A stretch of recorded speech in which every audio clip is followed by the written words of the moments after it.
Hey, we are here. It's Brian and Greg, Bourbon on Friday. We finally made it. Sounds good to me. Sounds It's real good to happy me. hour. It's happy hour. It's going to be happy hour in a big way. Hey, what do you got? What do you got going? What are you drinking? I am drinking some Old Scout from Smooth Ambler that is a barrel pick from our local whiskey group. Oh, excellent. So Tell me. Yeah, go ahead. we've done several barrel picks over the years, and this particular one we just took delivery of here about 3 weeks ago. We did two this time around. I'm going to see if I can't turn the bottle up a little bit here. I don't know if you can see that. It says BWE on the top of it. Okay. I got a glare, and then it's got the standard label from Old Scout or from Smooth Ambler, and then we've created our own custom labeling on the back of it. Oh, wow. So it's kind of cool. It's interesting. The last time we had one of these picks was 3 years ago. And Hannah, my daughter, has a love-hate relationship with it. Oh. When we were enjoying it, we were with family and friends, and we had a great time. And then when we got back home, we opened another bottle, and she didn't like it. Wow. Because the family and friends weren't around, and it just didn't have that same thing. Now, this bottle that I have is one of two barrels. We got two barrels this time around. And the other barrel, in my opinion, is a little bit better, but like anybody, it's an opinion. Right. So tell me about this barrel pick program that you're discussing. When you say you guys got two barrels, what does that mean? You say go through that. So we have some individuals within our group that have loose connections with certain distilleries. Smooth Ambler. What group are you talking about? It's our local Facebook group here in Boise, Idaho. Okay. We have a group called Boise Whiskey Enthusiasts. It's not exclusive to bourbon. It's not exclusive to scotch. It's whatever whiskey we want to drink. How many people in the group? Yeah, there's roughly 170 to 195, maybe 200 on occasion. We call the group. I don't do it, but the administrators call the group every so often if people are doing things that are against Facebook policy or the rules of the group. We don't do any selling on Facebook at all. It's just okay. Good. I mean, that's highly frowned upon. All right. But basically, it's a group of like-minded individuals that like to get together, and we do things like advent calendars in the at Christmas time, and we do where we get 25 people together, and we each donate a bottle.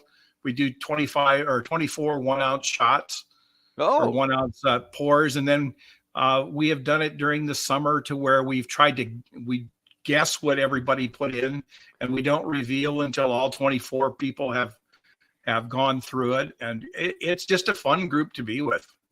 Wow. So when you this is the second barrel that you guys got two barrels this time? I happen to know we got two barrels. Yes, we got two barrels this time around.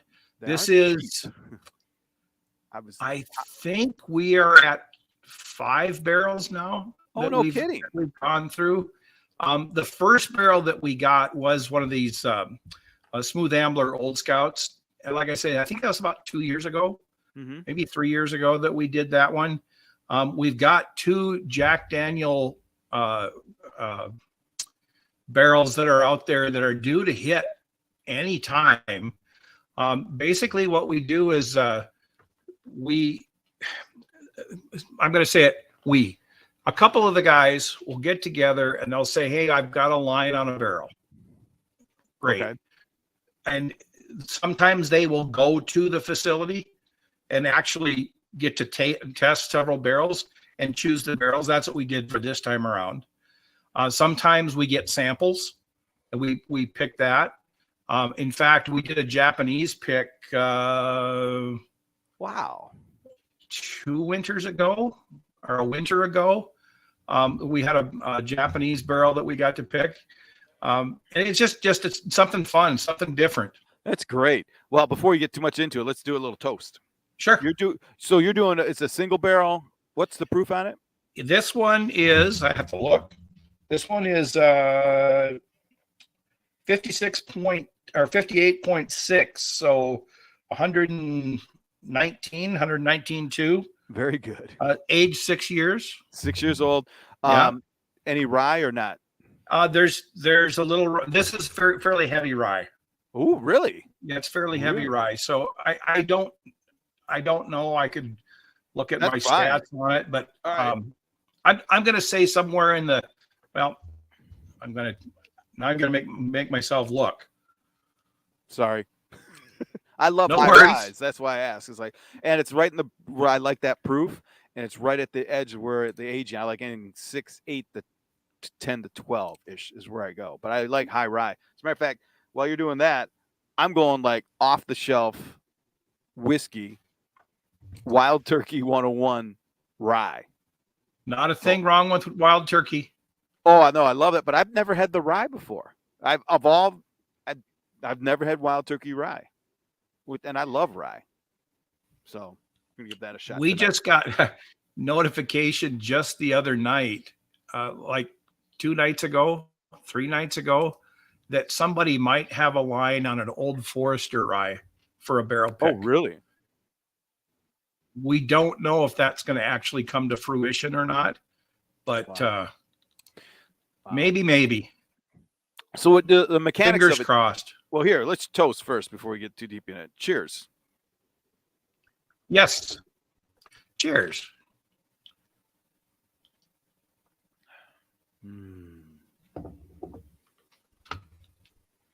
I'll tell you what, you cannot eat the Wild Turkey. Can you hear me now? Well, maybe. Wild Turkey and me have one of those love-hate relationships. Every time that I drink it, and I know I'm drinking it, I don't like it.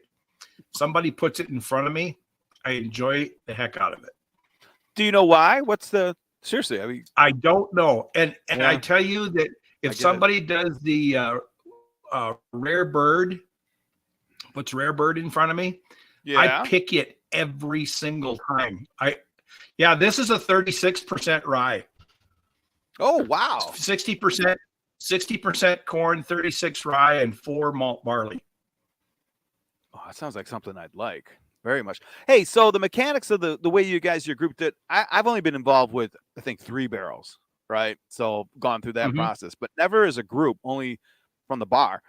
What do you guys do? Do you pass the hat to finance it, or because the group isn't like a membership group, is it? Or no, is it? No. Okay. This is purely the only way you can get into the group is somebody has to stand up for you. Right. So you can't just join it willy-nilly. I could put you in, but you'd have to be accepted. Right. That kind of thing. Right. Basically, when it comes to the barrel picks, we have to go through the state because the state of Idaho is a control state. The state has to buy the barrel.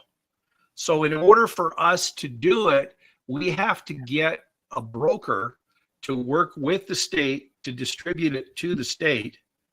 And then we have to buy it ahead of time. We have to, what we typically do is we say, okay, these particular bottles, I think were $50 a piece. So we had to put in 50% of our pledge. So I bought 2 bottles, so I put in $50. Okay. And if somebody bought a case, they put in $150. Okay. As we get closer to the dates, and let's say in this case, the Smooth Ambler said, okay, we're ready to bottle. In order to do that, we need the rest of the money. So then we get everybody to pledge the rest of the money. We typically use Venmo or PayPal or whatever. Okay. And then all that money is given to the state.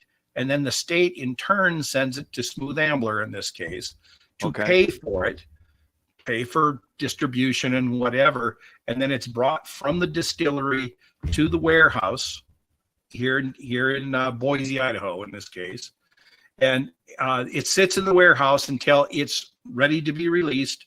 They assign the NABCA codes. Basically, it's a retailer code through the national government and whatever. So Right. All that's taken care of, and then since it's already paid for, the entire set of bottles gets sent to one of the local liquor stores.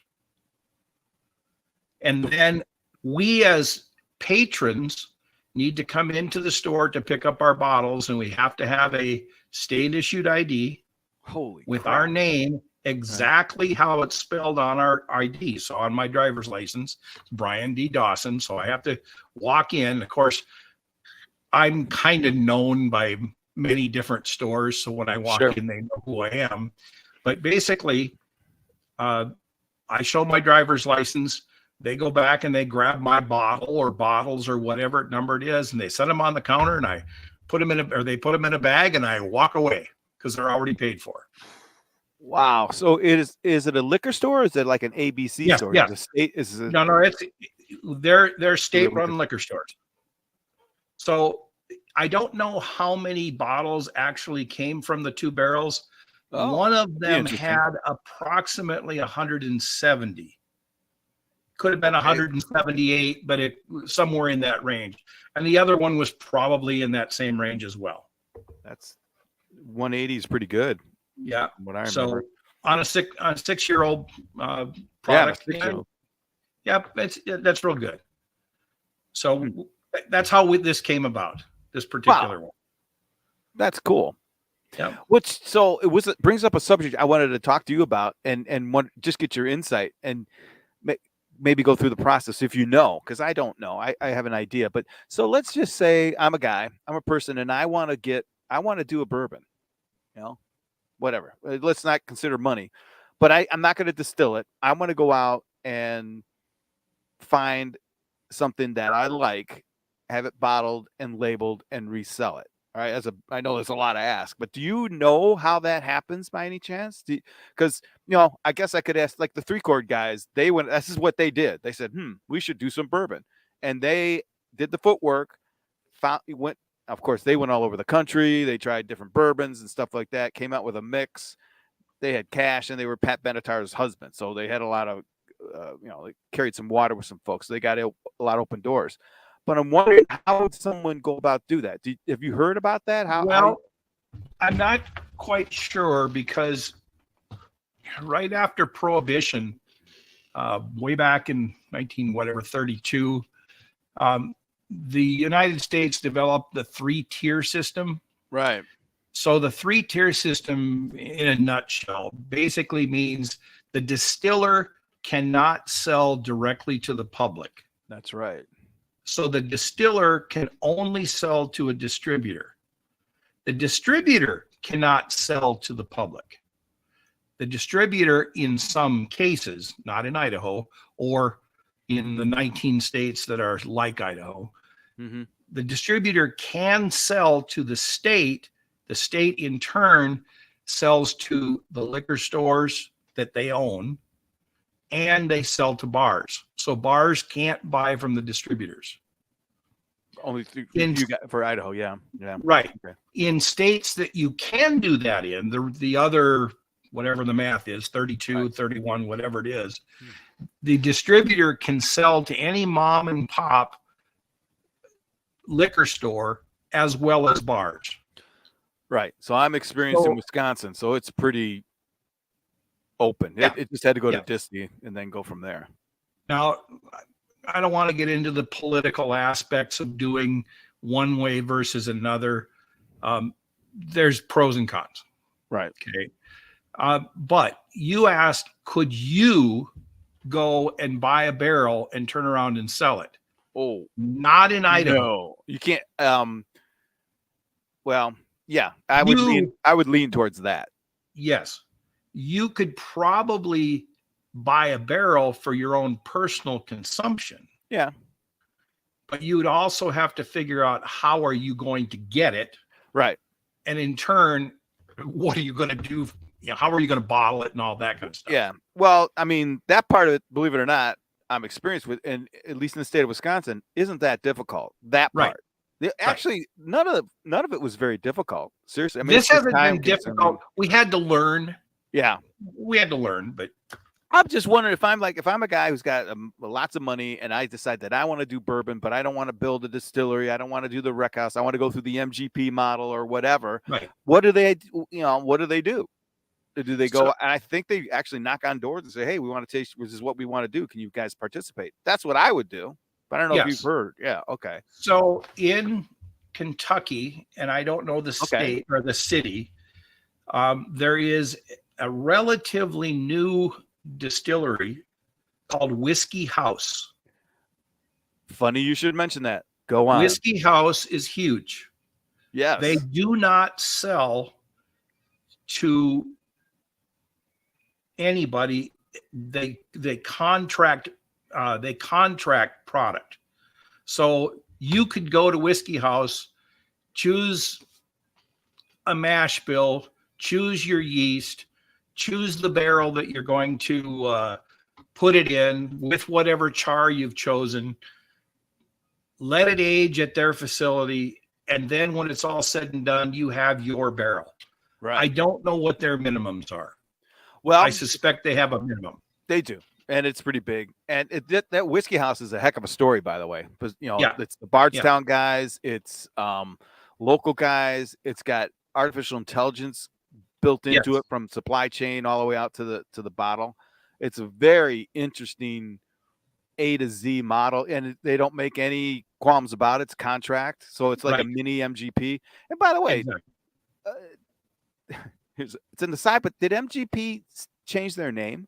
I think they did.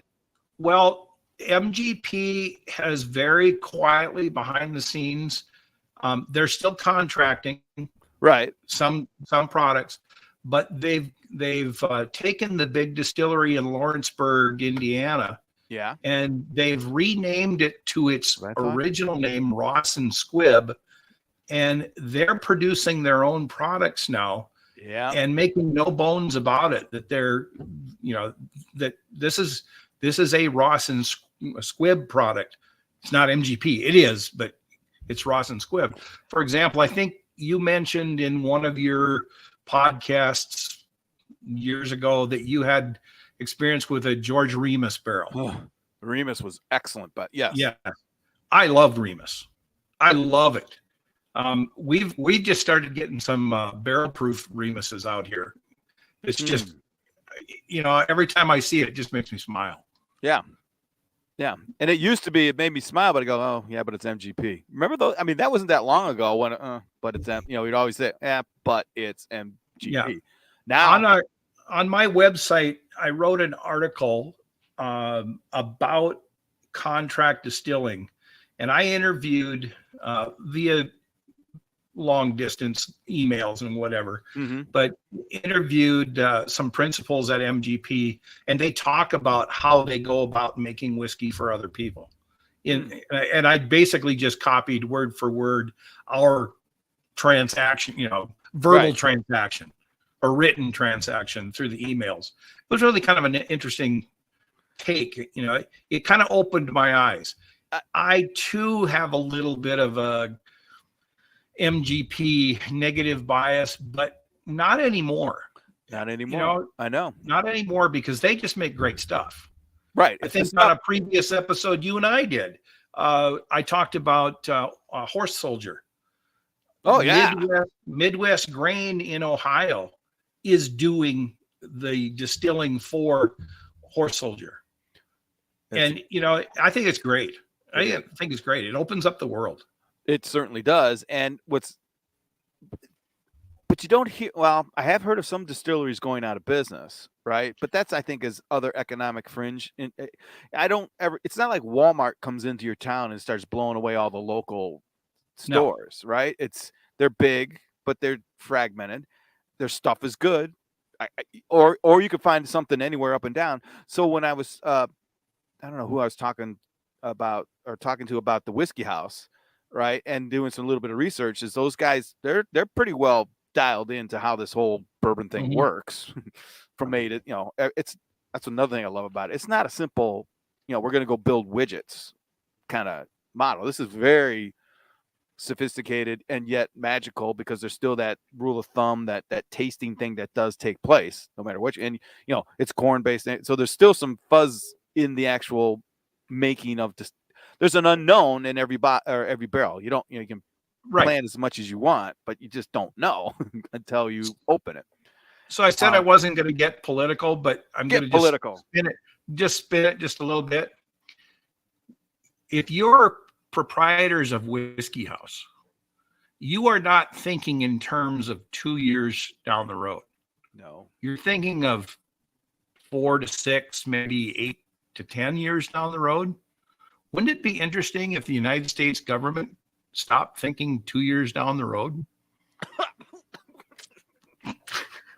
Yeah, if they stopped it 10 years ago. But yeah, if they start thinking in their terms of contemporary, they're 1978. They got to catch up. Whiskey distillers, the Buffalo Traces of the world, the Brown Formans of the world, they're sitting on millions of barrels. And most of these barrels aren't going to be sold next week or next year or 5 years. They're thinking in terms of 10 years down the line, or whatever it is. Old Forester just released,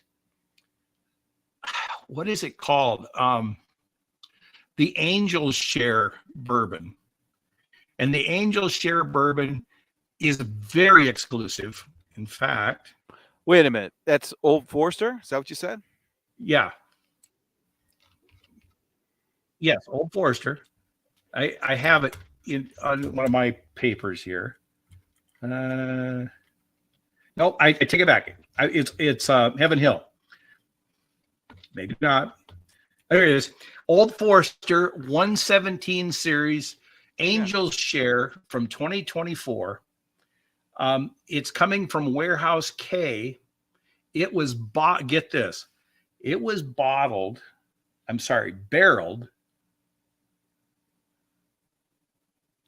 Oh, I got two whiskeys back and mixed up. I'm going to go back to Heaven Hill again. Okay. Old Fitzgerald Bottled and Bond, their 25th anniversary, the one that's just out right now. It was laid down in barrels in 20. Oh, where's my notes here? 11 years. Let's see, 13-year-old barrels. Oh, wow. It was laid down 13-year-olds, and then it was taken out of the barrels because they realized, man, this is fantastic stuff. It was put in stainless steel vats and stored, and then released after 11 years. So these guys, 24 years, this whiskey has been aging and stored and what have you. They've just barreled it.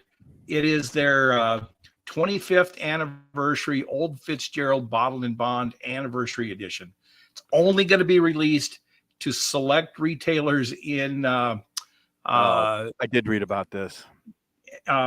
In Kentucky and at the distillery, and it's got a pretty heavy price tag of $230 per 375 milliliter bottle.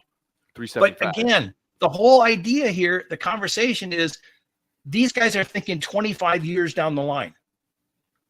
When they put it in the barrel, there were, one of my kids wasn't even born yet. Right. There will be kids that weren't born. Yeah. Exactly.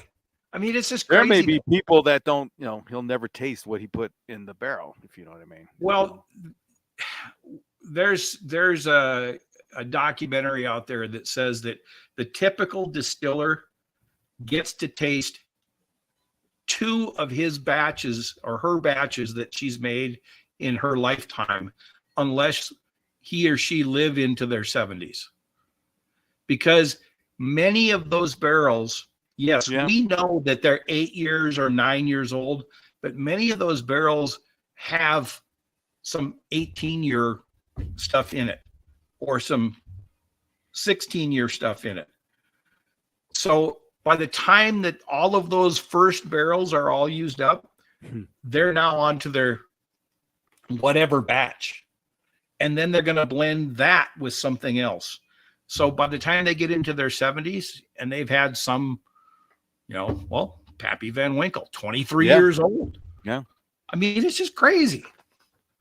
So let's get the federal government to think 23 years down the line. Good luck on that one. I'll tell you what's killing them right now is this whole AI thing. They don't know how that's crazy. They have no, and I kind of don't blame them because it's tough. I spoke with some quote. First of all, the real experts don't call themselves experts because they're saying, I can't keep up. There's no way anyone can be an expert in this. And these are the quote experts. I was on the line today with someone who was with IBM doing the Watson AI thing. So she was a C-level at that, and then was the CIO at Estee Lauder, and then Sony, and then some other the Merck, the pharmaceuticals, and been doing AI since the decades, not just a year like the rest of us. And she goes, "No, I'm not an expert. There's no way." She goes, "There's just no way. We're at that point where if you're in this deep, there's no way for you to keep up." And she also said, very interesting, said you have to though, because with AI you can't really specialize like on databases or in telecommunications or in one sector because it goes everywhere. She goes, so the people that are really in it are just saying, you know what, let's just go with it, ride it. We don't know we're on it. We are live wire right now. There's a whiteboard today, won't be the same tomorrow. And that's from an expert. That's when someone's doing it. So it's nuts. And that's why the Whiskey House was interesting to me when I dug into that. It's like, oh wow, that's cool. 2019, a Swedish distiller by the name of Mackmyra, MACKMYRA, I think, started using AI to develop a whiskey. No kidding. And what they did is they dumped in 80 recipes that they had, or 80 batches that they had. And they looked at all of their other stats, and it's basically AI is a number crunching thing. And it looked at profiles, looked at what the people were buying from them and what the people weren't buying from them. Okay. All right. Good. And they developed a whiskey called Intelligen. Oh, just like it sounds. It's Mackmyra Intelligen. I've never seen it. I'd likely never see it because, Swedish whiskey is not going to be found in the United States. But it's been very well received in Europe. It's won some awards. I don't know if it's great or good or mediocre or whatever, but since 2019 is when they jumped in the fold. Well, that's only 5 years ago. Right. But it's even bigger than that because, you mentioned Whiskey House, but Glenfiddich, everybody knows Scotch from Glenfiddich. They've been using AI and they basically use it to control energy consumption. Oh, I knew that too. I forgot about it, but yeah, it's a big deal too. Yeah, and then other companies, Jameson's using it in the aging process. They need to know when they need to roll their barrels. Right. I mean, it's basically just another tool. Or like say you're a carpenter, it's another hammer in your toolbox. Well, I can tell you this, that I am up to my eyeballs in it. Have been that way for a year or so now. It's just over a year, and it's like every tool you ever need. What's the phrase? There's no hyperbole with it yet. There isn't yet, because this week alone, two of the big companies, Google and OpenAI, introduced something that is just they're revolutionary. And I don't like to use that word. I don't like Google at all, but their stuff is now, it's pretty good. This stuff is like Siri on steroids. It is take all the Google stuff that's ever been done, make it 10 times better, and that's what it is. It's just a wild time right now. And that was just this week. Next week there'll be something more. Week before that there were these robots that walk around and talk and know the difference between a wax apple and a real apple. It's anyway. That's why I like bourbon, because it's we coming full circle and tying AI back into bourbon. Well, I think this is my opinion. Okay, yeah, I want to hear that. Strictly my opinion. I think AI would be perfect to create a better than mediocre bourbon. Oh yeah. Okay. And when I say better than mediocre, it would take your taste, it would take my taste, it would take the whole world's taste, and it would crunch those numbers, and it would come up with some average description. Tastes like I don't know, Montmorency cherries. Okay. Somebody else will say those are sour cherries or whatever. It'll take all that information and it will create a perfectly acceptable, better than average whiskey. Yeah. I don't think it will ever create, this is my opinion, I don't think it'll ever create the whiskey that blows everyone away, because nobody's taste buds are the same. That's right. That's right. So it'll take everything and combine it and come up with something really good, but will it get that 95 rating from, I don't know, Whiskey Advocate or whoever? It doesn't matter, because everybody's taste buds are different. Well, along those lines, and so the new thing, not the new thing, but it is the new thing. They're talking about, they being all these AI people, and I've been saying this for a while, is that each of us will have our own AI, because AI is worried about privacy, and once you send everything up into the cloud, everyone can use it, whatever, blah blah blah, and then you want to specialize, quote unquote, your AI to be construction, concrete, manufacturing, produce, wholesale, whatever it is, right? That's what we're doing right now. But what's ultimately going to happen is that each of us will have our own AI, which will be everything that we do. And it's so hard to get your head around. It's like, what do you mean? I mean, telephone numbers, spreadsheets, databases, calls, emails, writing, reading, tasting bourbon, and it'll be unique to you. It'll know you. It'll know me. Yours will know you. Mine will know mine. And then these AIs will start to talk to each other. So, well, it's already happening. Well, yeah, but you don't have an AI yet, neither do I. But once we do, no, but to a degree, it's already happening. Oh yeah, those of us on social media, on our platforms or whatever. Yep. How many times do you think, out of the blue, you've talked to friends about something, and the next day it's in your Facebook feed? It's not out of the blue. Yeah, it isn't. Yeah, TikTok's really good at doing that. I don't even know how they do it. It's getting scary now, as I'll be thinking about something and it shows up. It's like, well, there's no way they got that. I don't know. They're predicting what I'm going to think about. Yeah. So yeah. You're a little younger than I am, and I'm a little older than you are. My kids are a lot younger than I am. Last night, the girls and I were having a discussion about AI, and we don't get real deep. We don't get real deep with it in our house because there's differing points of view. All right. Well, it's generally accepted that people in our age group are pretty much embracing AI. There's some outliers for sure, but there are certain young people that put it out at hand distance. Okay.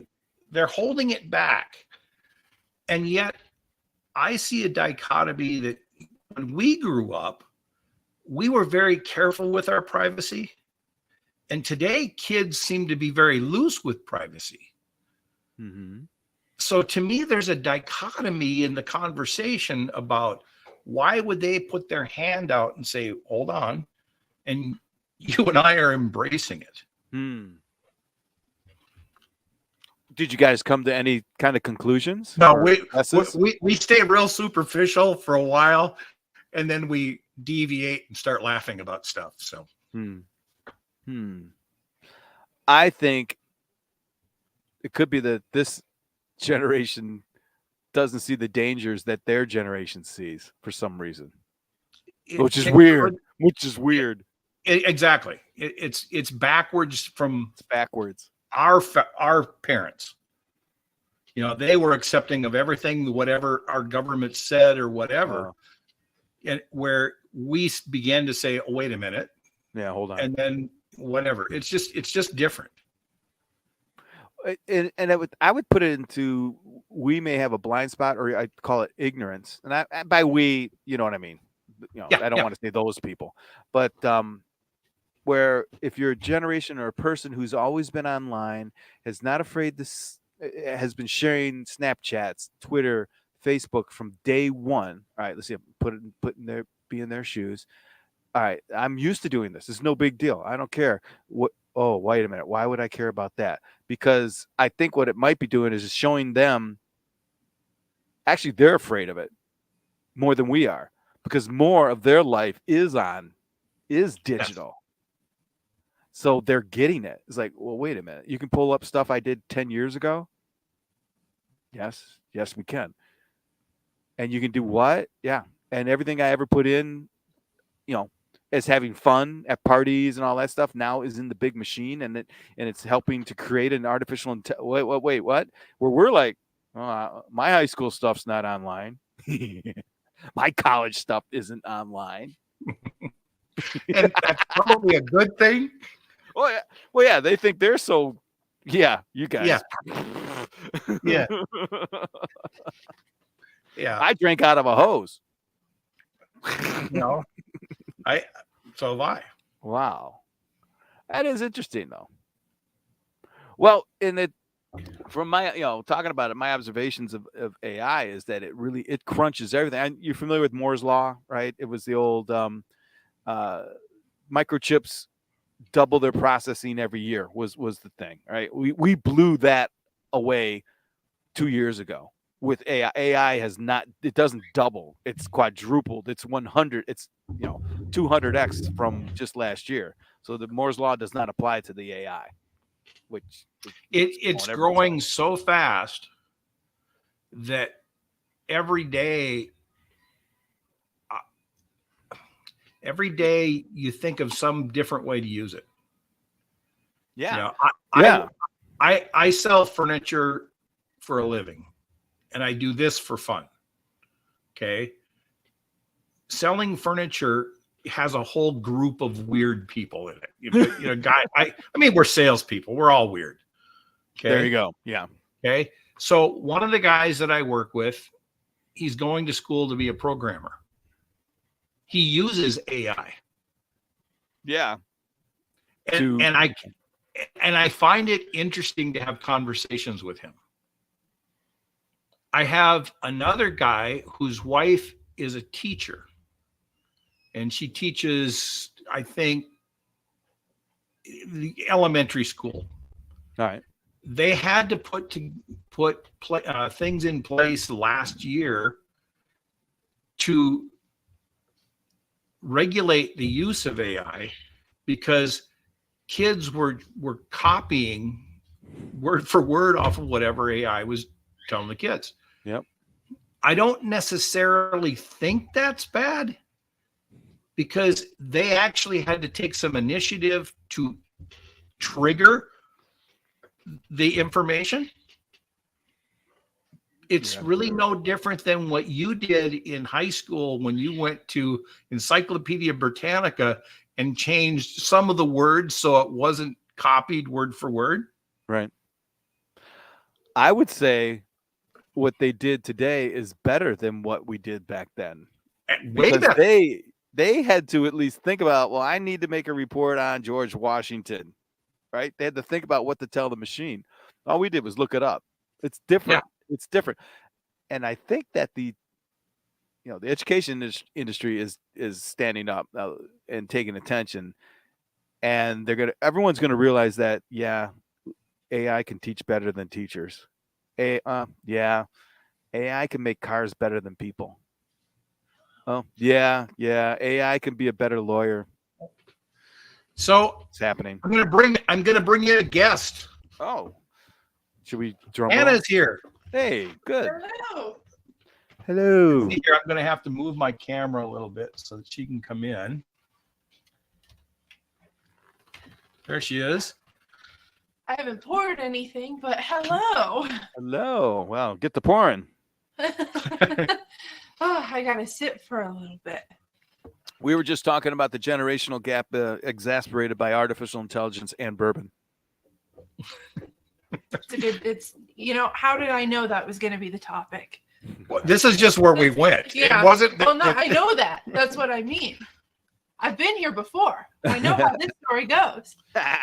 So I'm gonna tell tales out of school a little bit. All right. Hannah has a master's degree in anthropology. Mm-hmm. Okay. So her view of AI, and the word I'm going to use is wrong, but I think she'll accept it without smacking me upside the head. Her view is tainted because the anthropological background is this is who we are. Is that a fair assessment? Yeah. I don't know if my view of AI is so much impacted by my educational background as it is my experience in the real world. I'm sure it's a factor. I'm sure it's a bias that sits in my head that I can't escape it. But it's probably bigger than I realize it being. Well, So, I mean, yeah, go on. We once had a conversation, the two of us, about what it means to be human. And AI snuck its way into the conversation. Okay. So to be human in human studies, there are certain things what makes us human. For example, and I'm going to be 300,000 foot level here.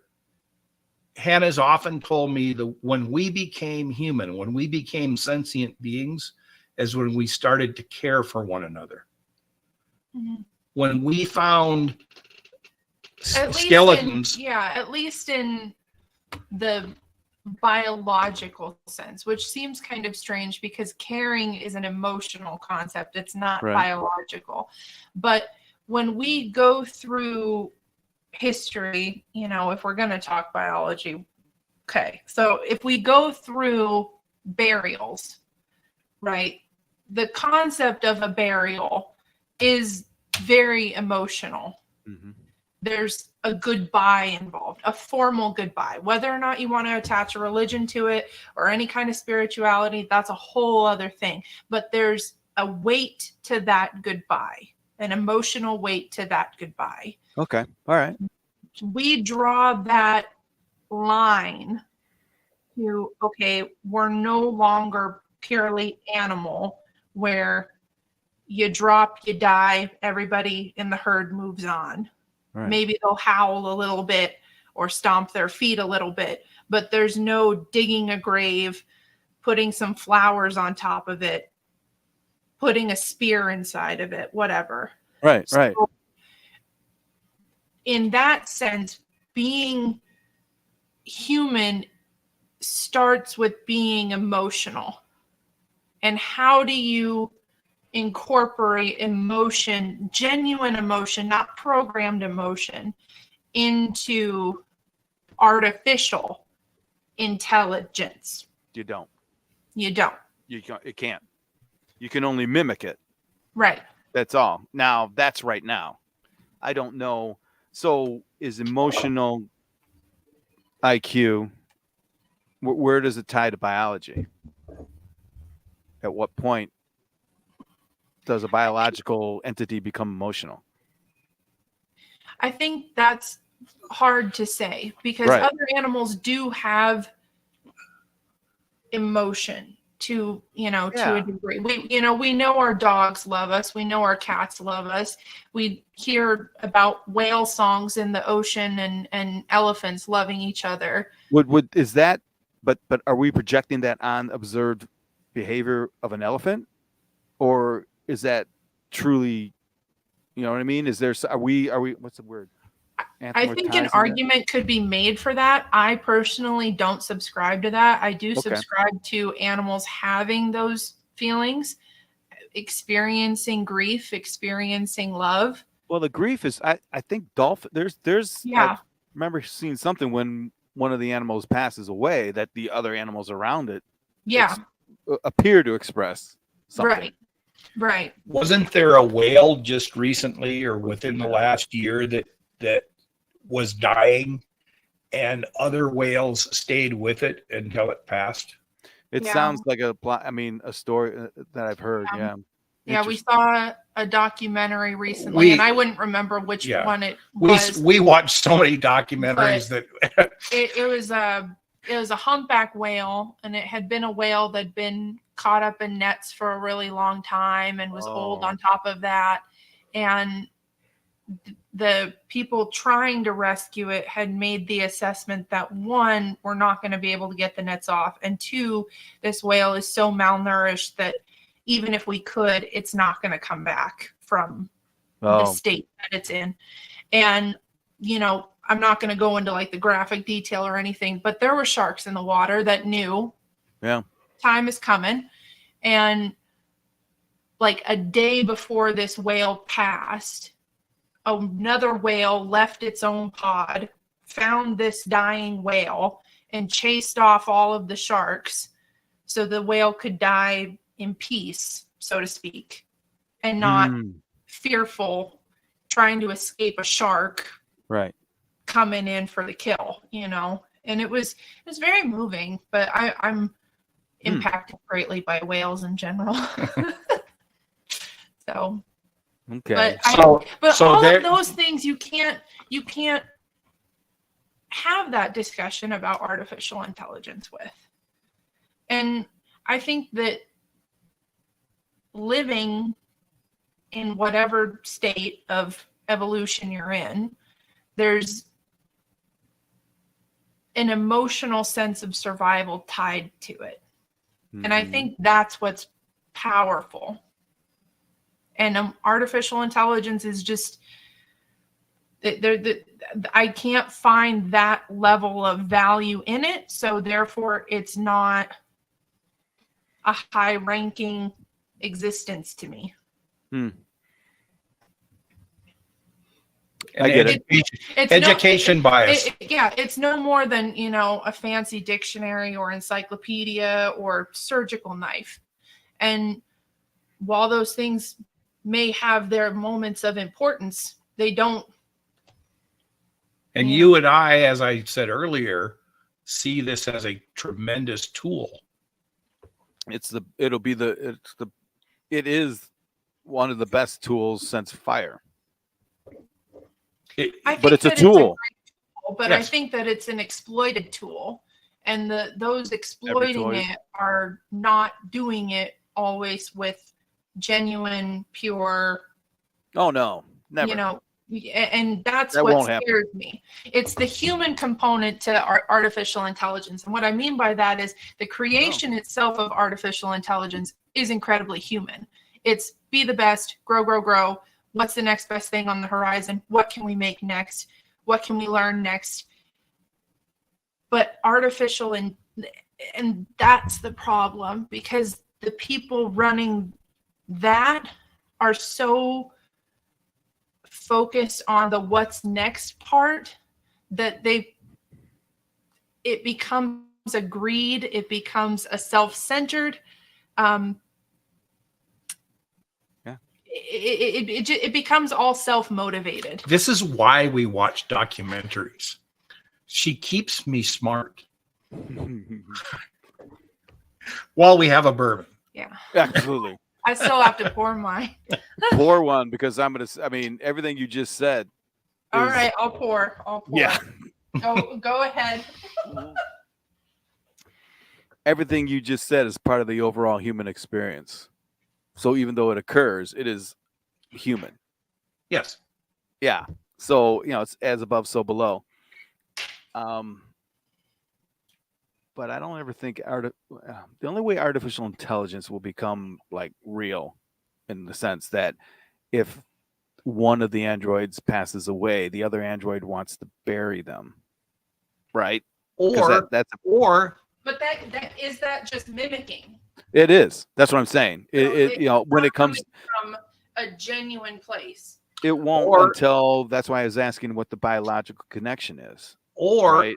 if you have two androids and they've been together a great deal of time, right, where they form some affinity towards one another because they can think on the same wavelength or whatever, a third android comes into the picture. Here we and go. The other two don't have that relationship with that third android because they're not on the same wavelength.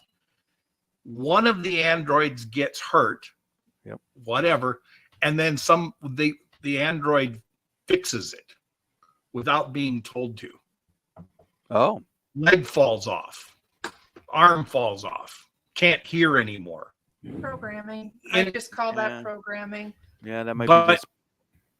But is it exactly like Hannah says, is it programming, or is there an affinity towards two, the third one's out here doing whatever it's doing and has no care, could leave the android laying there on the ground.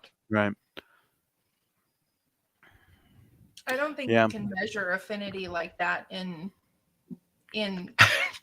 I don't think in anything, even in the human experience. It's like unless you're talking about like magnetism or positive and negative poles, whatever, electrons and protons, they have a symbiotic relationship, whatever. But what is attractive, what isn't attractive? I mean, it's just like us trying to figure out, can AI make the perfect bottle of bourbon or the barrel of bourbon? No. Can it? No. Because it can make a very good mediocre bourbon. I don't think it can make an outstanding everybody loves bourbon. Right. If you go with it, because it's a bell curve, it could probably make something right to the center of the bell curve, but it may not get to the fringes. Yeah. Which would be fine. And then I was saying earlier, well, yeah, that's true. But if we all have our own AI, then the AI can make a bourbon for me that I like, or for you, but see, that's still matching. That's here's the challenge with that. We have 35, 40, 50 bourbons that are open right now. So tonight or right now, I'm drinking Old Scout, and I did it on purpose because it gave us something to talk about. Mm-hmm. But my next bottle is an American. The next one I'm going to go to, it's an American single malt. Mm. And again, I chose it.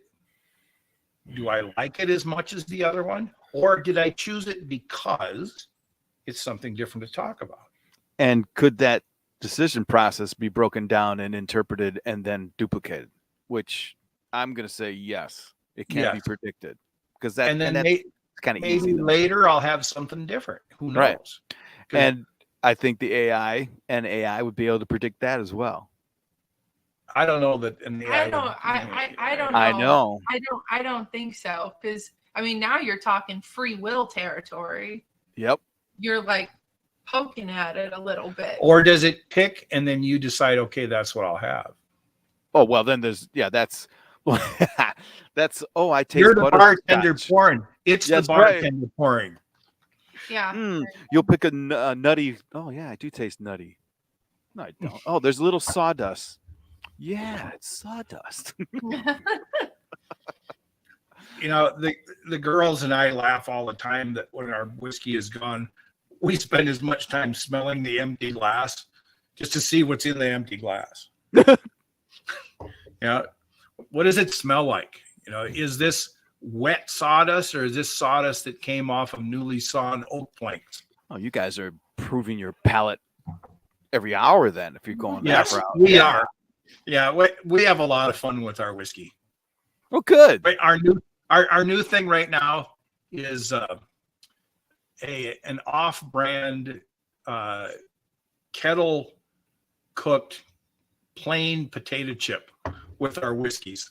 Oh, a plain, really? Just plain potato chips. And the reason why they're so good is they're salty, so it enhances the sweet in the glass. Oh yeah. I can see that. I do that with popcorn all the time. That's a really She's good a idea. popcorn It's, fiend. it's I either love popcorn popcorn. or chips. But it's got to be the kettle chips. And why we like these so much is the bag has got so many imperfect ones that got folded over when they got cooked, or ones that are folded 3 times and It's has a bag weird of snowflakes. exactly. Wow. Yeah. Now But you we're know. always experimenting. I think just in general, people who like food and like the flavors of food like bourbon, because bourbon has so much in it that all of a sudden Hannah likes fruit. I like sweet. Laura likes sweet, but I like oak. So all of a sudden you start seeing all these things or tasting all these things. You know, the other night we had a conversation about barbecue. So when somebody says smoke, are we actually tasting smoke, or are we tasting barbecue smoke? Okay. You know, the smell that's coming off of a highly sweetened chunk of ribs, as opposed to a grass fire or a forest fire. Right. I mean, there's so many different smokes. Which so that's essentially that we have, right? And I imagine that the animal kingdom has that type. Well, yeah, they must have sensitivity like that. Well, where does it end? I was going with some. So yeah, AI has released a couple of the AIs, modal AI, meaning speech, multiple senses. They can see, it can talk. It's basically what they're doing, not just compute off digits. Those were the 2 big announcements this week. They're pretty substantial, but they are mimicry. It isn't that big of a deal to have a camera attached to an AI that can recognize things in your room and tell you about things about that. Like I took a picture, this is last year, of a desk, and it told me what kind of printer it was, told me, you know, based on blah, blah, blah, blah, blah, blah, you know, that's a mouse. This is a certain keyboard for a gamer. This person is probably a gamer. It did all that analysis like on an MPS contract, you know, a walkthrough. So I was very impressed with that. But now it's even at a higher level, but the highest level is the way it communicates, right? Which again is mimicry. It, you know, and so consider the rest of the population other than this room or our present company or some extension, first generation extension. It will fool people all the time. I saw a demo day before yesterday. These people were talking with the chatbot. The chatbot chuckled on its own. And go ahead. In this regard, what you just said, you ask chatbot a question. Okay. It doesn't matter what the question is. Ask any question you want. Wait 2 minutes. Ask the same question again. You're going to get a similar but different answer, because it's taking the collective intelligence of whoever's on the box at this time and refining that answer. That is a problem and a challenge that I believe has been addressed, because what they've incorporated in the LLMs now is a memory that includes the last conversation or the last set of conversations. So now I can ask a question multiple times and it'll take its answer to the same question and use that as reference to the new answer. Right. So it will say, "Oh, you've asked me that question before. This is what I still think." It'll do that now. Before, you're right. Every question was a start from zero question. Start from zero answer. Start from zero. Start from zero.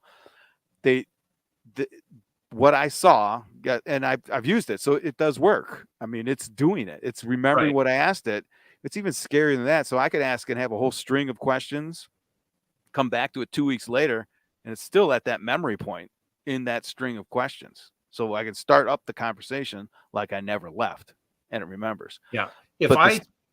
Go ahead. The speech thing is what got me, because there was no, someone said something that was funny, but not really funny. And it wasn't even funny, but it was like, it was worth a chuckle, and it chuckled.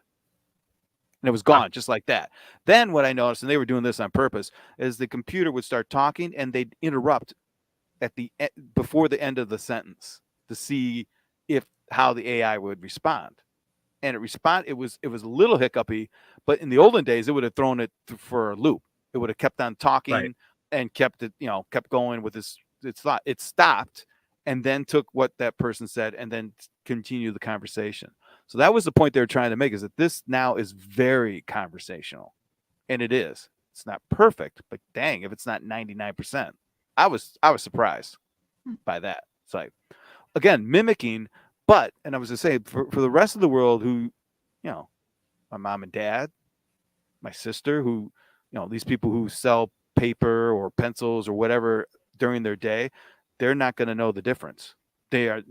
Regular people aren't going to know the difference. Right. And that's where it's going to happen. Yeah. Yeah. That's where it's already happening. I Yeah. mean, I'm on Twitter or X, whatever, it's Twitter. Yeah.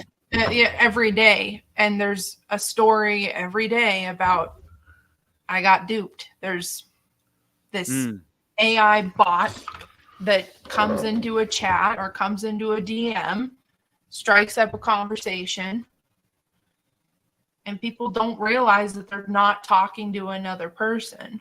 That might have, you know what? That's interesting, because we were talking about something along these lines before you came in, is that may be a generational thing, because a certain segment of the populace is used to communicating that way openly, right? Gen Alpha, Gen Alpha is coming at it like millennials and came at internet. We just grew up with it. We don't know anything other than internet, but they don't know anything other than AI. But millennials and Gen Z are both looking at it going like, this is, I don't know. We're on the internet chronically enough to see the really, really dark crap about the internet and only think about the horror stories that could come from AI. I think that's where the generational gap. What generation do you think feels that way? I did miss what you said. Was that be the?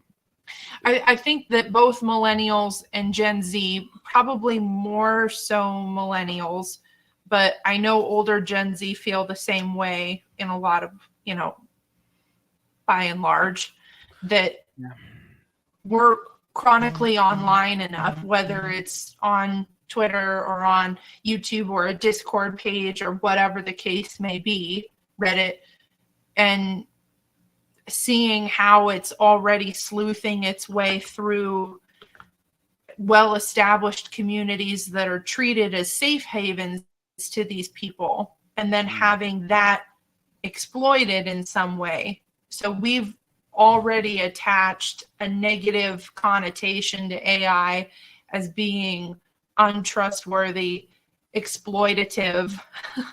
Well, it's interesting you mentioned Reddit. I follow a couple things on Reddit, but what troubles me about Reddit is it will announce, I am the Reddit bot for this topic, and it will interject something that may or may not be relative to the topic. Really? Okay. As an opening thought. And then I go, I don't really want to go in that direction. What I use Reddit for is I follow the Ohio liquor dispensary. They're also a control state like Idaho. Okay.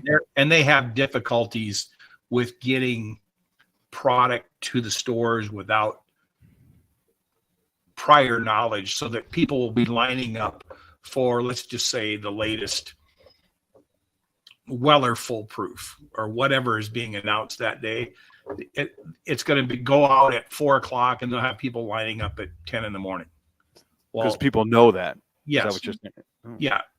So the Ohio board, I follow it because there's so many challenges that go on. And then Pennsylvania is also a control state. Pennsylvania right across the border from Ohio. So you got people from Pennsylvania. It's just an interesting conversation. But I see the bots and I say, I really don't want the bot telling me what I should be thinking. Well, yeah, which, but isn't there a complete segment of the populace that doesn't care? There's a complete segment of the populace that has no idea. Right. Yeah. And do they care? Of course they don't care, because they have no idea that they should be caring. Well, I am an AI anarchist. I don't believe in guardrails, speed limits, ethics, anything right now, because it's somebody else's guardrail, it's somebody else's ethics, and these people that are If I tell implementing you what you should do, that's you exactly would not like me. Right. That's where I'm coming from. And they've all proven that they've done it in the past.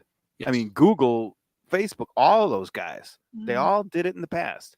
So when I hear they want to dump billions of dollars into their AI, I know exactly what that means. Yeah. That, Google came out with something 2 days ago that says what was it? It was so arrogant. It just blew my mind that they would actually say it. Didn't the same time they come out with it, they also let people go?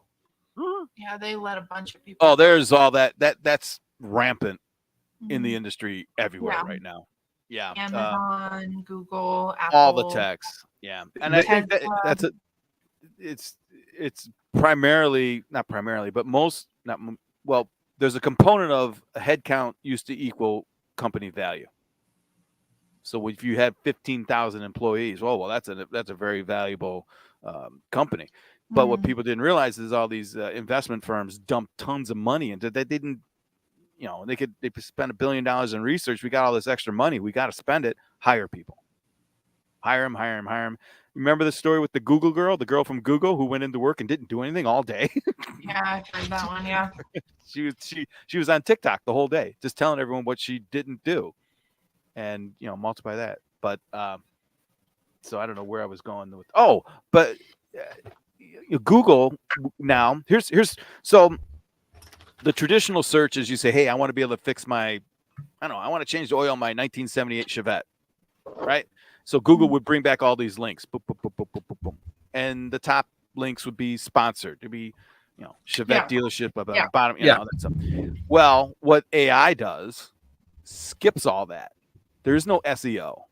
There's no advertisement right now. The AI knows that it built content. It was trained on how to change your oil. So when you ask it for how do I change my oil, it will tell you how to change your oil. It won't give you a reference site.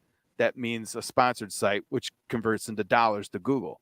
So they're extreme. Everyone is extremely scared about that. So Google came out today. Well, don't worry. We're going to tell you what it is. We're going to tell you the answer to the question that you ask. Trust Google in our answer. Yeah. It's like, trust in me. Trust in me. Remember when we were kids, there was the what was it? Jungle Book and the snake. Trust in me. Ka. Yes. Yep. Let's just rename AI Ka.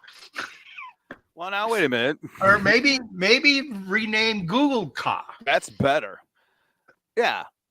Trust in me.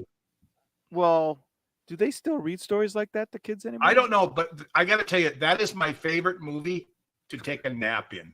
Huh.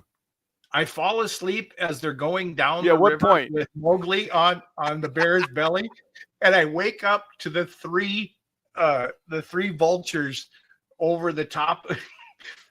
That whole section in the middle, that is my favorite nap time. He hasn't even watched that movie in like 2 decades. He still remembers it. Oh, shoot. Well, there's, Oh, shoot. Right. I like that. We're gonna switch topics a little bit. I changed gears on you. Mm-hmm. I poured a McCarthy's American single malt. Okay. So McCarthy's is the absolute first American single malt. Okay. Or credited with being. And essentially, this guy, McCarthy, was having trouble making whiskey in the upper Midwest, or upper Northwest. I think he's in Seattle. Could be Portland. But anyway, at any rate, He decided that he was going to go over to Ireland, and he got to looking at the way they were doing it in Ireland. Okay. And then he had some friends over in Scotland. So he decided to import some peated barley. So essentially what peated barley is, it's a really cool process. If you take a wooden floor, just imagine a big old floor, it's just wood, and you dump a whole bunch of barley on it, and underneath the floor, you build a fire out of peat. So the smoke permeates through the floor and makes the barley smell or taste smoky. So that's the process? Yes. I didn't know. It's really good. There's a whiskey out there called Monkey Shoulder. Yeah, I know Monkey Shoulder. Okay. The reason why it's called Monkey Shoulder is because these guys are raking the barley, and they do it so much that it messes up their shoulders. They call it Monkey Shoulder. So at any rate, all right. This whiskey is made in the United States. It's made with the traditional Scotch processes. It's made with Scottish peated barley, but it's an American malt whiskey because it's made entirely here in the United States.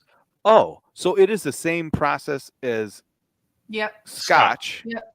It's only it's made here. Copy paste. Yes. Copy paste. So copy paste, call it something else, you know. So this is with all the ingredients. Yeah, go ahead. Smoky like Scotch, but made with American processes, American oak, and what have you.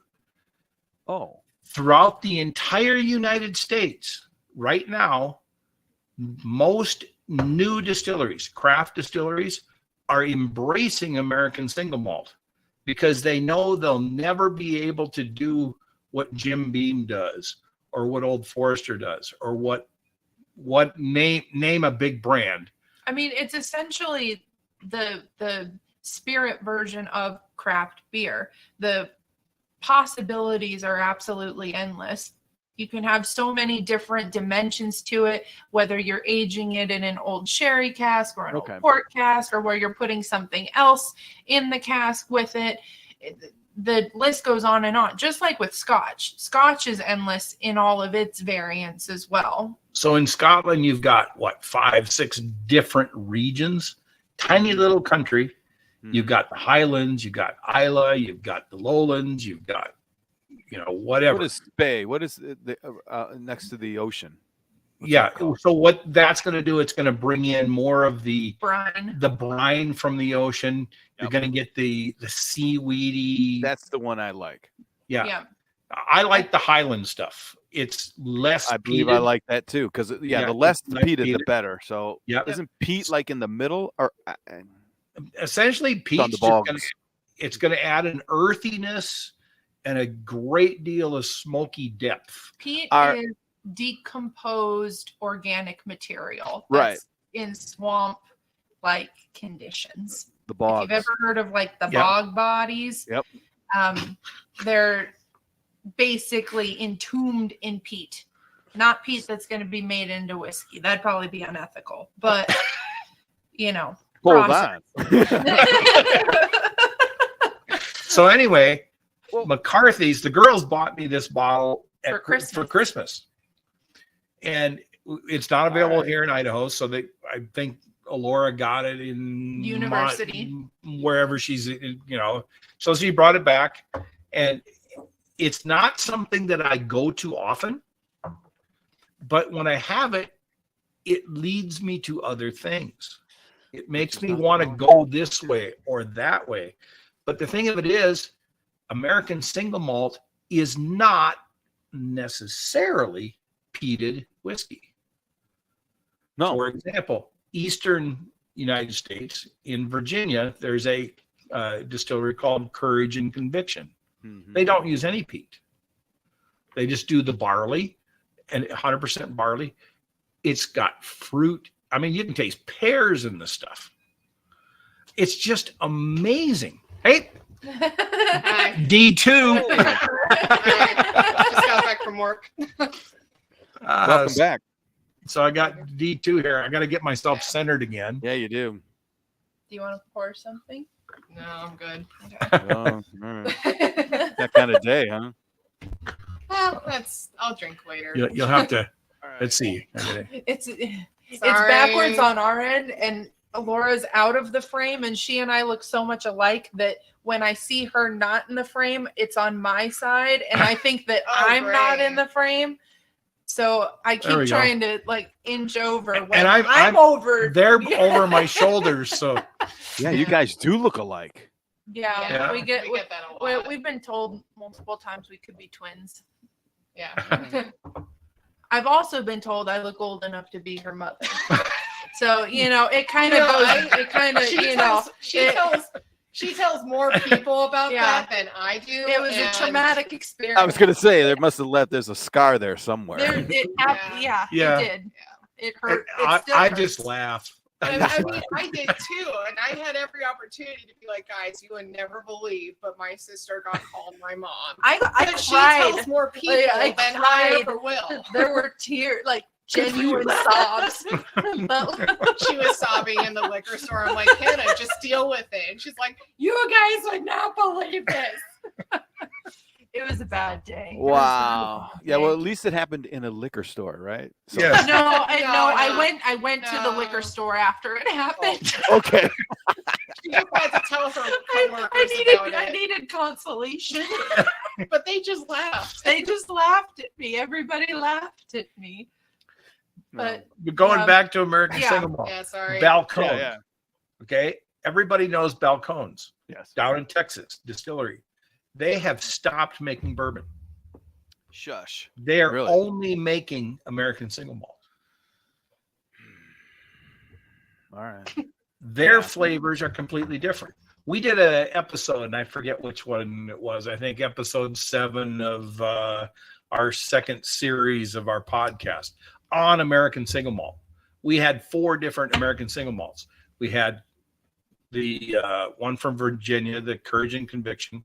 we had head frame. We had Head Frame from Montana. Um, We had Grand Teton from Idaho. And I can't remember who the 4th one was.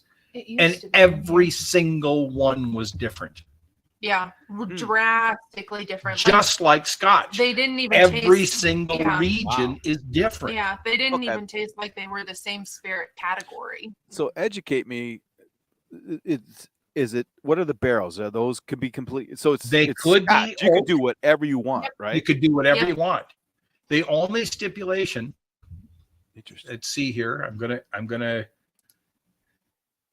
I'm sorry I have to keep referencing things, but I No, knew that that's I'd be okay. doing this. So But it's American not corn. Single Malt. Yeah, I mean, it's barley. Okay, so Barley, American not Single corn. Malt. This Yep. this is the stipulation. It has to be made from 100% malted barley.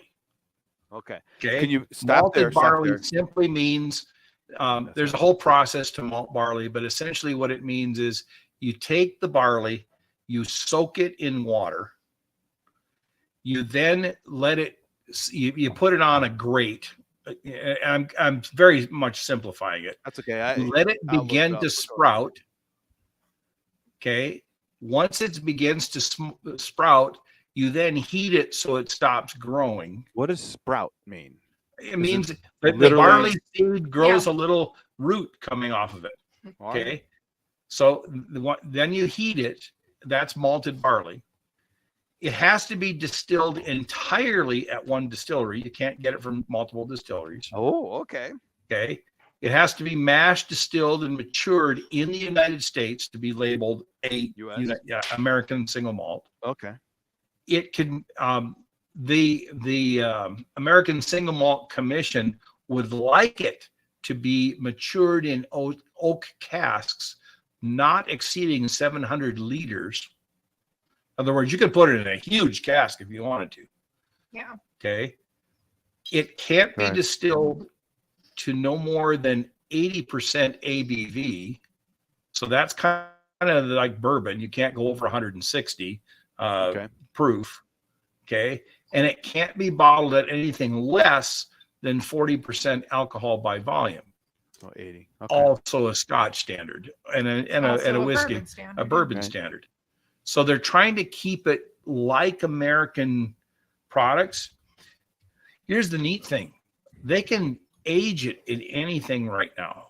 Let's say it's coming out of these old casks or whatever. There are some big advocates that would like it to be American oak, and that's it. But there's also people that say, you know what, let's age it in sherry casks. Sure. Tequila. Or tequila casks. I was gonna say tequila. Or which would whatever. be weird because some of the tequila's aged in old whiskey. In bourbon barrels. Yep. Those tequilas are very good. So the idea is it's intentionally broad so that innovation and variance can happen. Oh, yeah. So what's happening in Texas can be different than what's happening in Virginia or happening in wherever. So it can be aged in, I say that again, it's aged in oak barrels. They would like It can be. the commission would like it to be. Yeah, it can be. Right. Okay. Right. Yeah. There is no standard right now. Yeah. Right. And there's no It's a age free standard. for So all. when you say age, does it sit there for an hour or is it, just run Typically through? they're shooting for 2 to 8 years, anywhere in that range. This particular one, the Oregon single malt is what this one's called. I don't believe know it's if that one has an age statement. It doesn't have an age statement. It's 85 proof. I think it's aged 4 years, but they don't say it. It's probably the same thing. You don't have to, if it's young, you have to put it on there. If it's like, And then I got another one called Kelly that came from the interesting thing about Kelly, it came from the Kelly mine. It's actually aged inside of an oak or of a is it a silver mine or mine? Of a mine in a coal mine, I believe, in Montana. Yeah. Okay. Inside in the ground, it's being aged in the ground. It'd probably be from Butte, which is about Butte, Montana. Yeah, I mean that's a very mining town. I just poured some of it, so yeah, pretty good. So as a group, what do you guys think about it? I mean, Brian, you seem to like it. So He likes it. There's a few that I like. There's a few scotches that I like too. I really like deep flavors in my whiskey. I like the burn in my whiskey. I like high complexity. And the reality is with single malts and with a lot of scotches too, they don't break 90 proof that often. So they're not super intense in the heat factor, which is fine. There's a demographic for that. But to me, it means a less complex product. So I don't gravitate towards it that much. When I do, I like the ones that aren't peated. I like the ones that are just malted barley aged in like a sherry or a port cask. So they get a really fruity flavor to them. But I like fruity flavored spirits in general. So is anyone here in the States actually malting and Yes. Okay. Yeah, So most distillers. And I heard a statistic yesterday. I mean, literally yesterday, there are 2,740 plus distilleries in the United States. The vast majority are doing American single malt. Oh. And the reason in their being, repertoire, not exclusively. The but reason, in their the reason in their why, repertoire. the reason why is because they're young, they're new, they're being innovative. They're the guys that they're the hipsters. they used to That's be the brewers. vacuum. That's the blind spot right there, though. Yeah. And it seems to be resonating. And they can have at it. compete amongst themselves and not have to compete amongst the Jim Beams, the Buffalo Traces of the world, because they don't have the age. Yeah, they're not trying to market themselves like that. Exactly. So that means the market is open for them to do whatever they want to do without pressure. And I think it's just cool. That's right. yeah, I they're just think making it's up a new category for themselves. so. It's like, what the American Single Malt Commission has done is back in 2022, they submitted to the tobacco trade department, the alcohol, tobacco, and trade and whatever. The TTB is what they're known as now. Their guidelines, and the guidelines are what I had read off my paper earlier. The TTB has yet to give a formal designation. So there is no formal designation for American single malt. They really want one. And the reason being is, where do you put it in the store? Right. Oh. Yeah. Right now, at least in Idaho, you go into any liquor store and they are literally spread throughout because. Oh, no kidding. Yeah, because like my dad said, the majority of these 2,700 plus distilleries are making a single malt in their repertoire. So the liquor stores are putting their single malts next to that distillery's bourbon, next to that distillery's rye, the whole thing. So there's no section exclusively for those single malts. It's just here's all that product. So if you go to the category, hasn't been created yet. Right. Exactly. Yep. And they're expecting it. Now, the TTB announced last year that they were going to give a designation last year. They were going to prove it, whatever. It never happened. Yeah. So they've come out again this year and said, yeah, we're going to do it this year. Guess what? This is an election year. Oh. Nothing's happening during an election year. Nope. Nobody does anything. So if it happens at all, it's not going to be till the end of the year, and that's only going to get snuck in. So who knows what's going to happen? Actually, yeah, it is a little exciting. I like what you said though about because didn't Jack Daniels come out with one? Yes, I thought I saw it. Jim Beam has come out with one. Jack Daniels has come out with one. All of the big players are. Does MGP do one or not?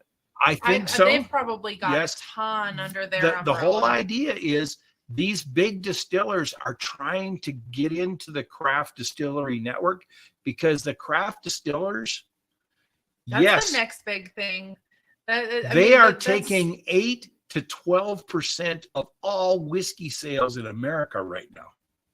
So it's a growing faction within American spirits, and all of the big players know it and are trying to get in the game now versus when it's too late for them and they've only got what they've got, which there's always going to be people who go for those. I'm going to be one of those people that'll be looking for a Weller, looking for a Taylor, looking for a Booker, for the rest of my life. But you know what? There's others out there. Yeah, but the way I haven't done it yet, but I could imagine I'd have that and then one or two of those. Yeah. Right? But here's what I think the market, they're buying it. People are buying it. That's the other side. There's a demand. And that's because think of it back in the day. Mm-hmm.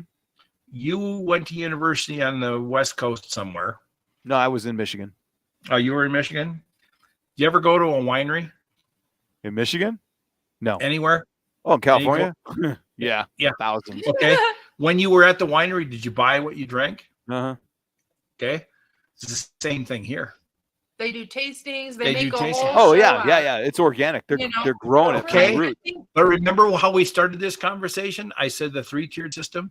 Mm-hmm. Distilleries cannot sell to the consumer. So here's the problem. Well, distilleries have to sell to the distributor who sells to the entity, the state or whatever, who then sells it back to the distillery so that they can buy it. Yep. Customers can buy it at the distillery. At their store. Yeah, I think I'm sure you and I had that conversation, or maybe Morgan or I, or whatever her name was. I forget her name. Yeah, that model. Morgan. Yeah, the 3 tiers. That's the 3-tiered system it's been hit in the jaw. Yeah. It's been hit in the jaw really hard. Man, and I could see the 3-tiered system changing in our lifetime and maybe within the next 3 to 4 years. Well, which then opens up everything because 47 of the 50 states allow wine sales direct to consumer from the wineries. So you're saying there's precedent, Your Honor? Yes. There's only 17 states that are allowed to sell direct to consumer. whiskey or spirits rather. Spirits. And that's covering rum and vodka and everything else. Well, I think you're right. The environment now, I mean, if we're legalizing marijuana everywhere, might as well crack. I mean, how are they set up? Do you know what their structure is?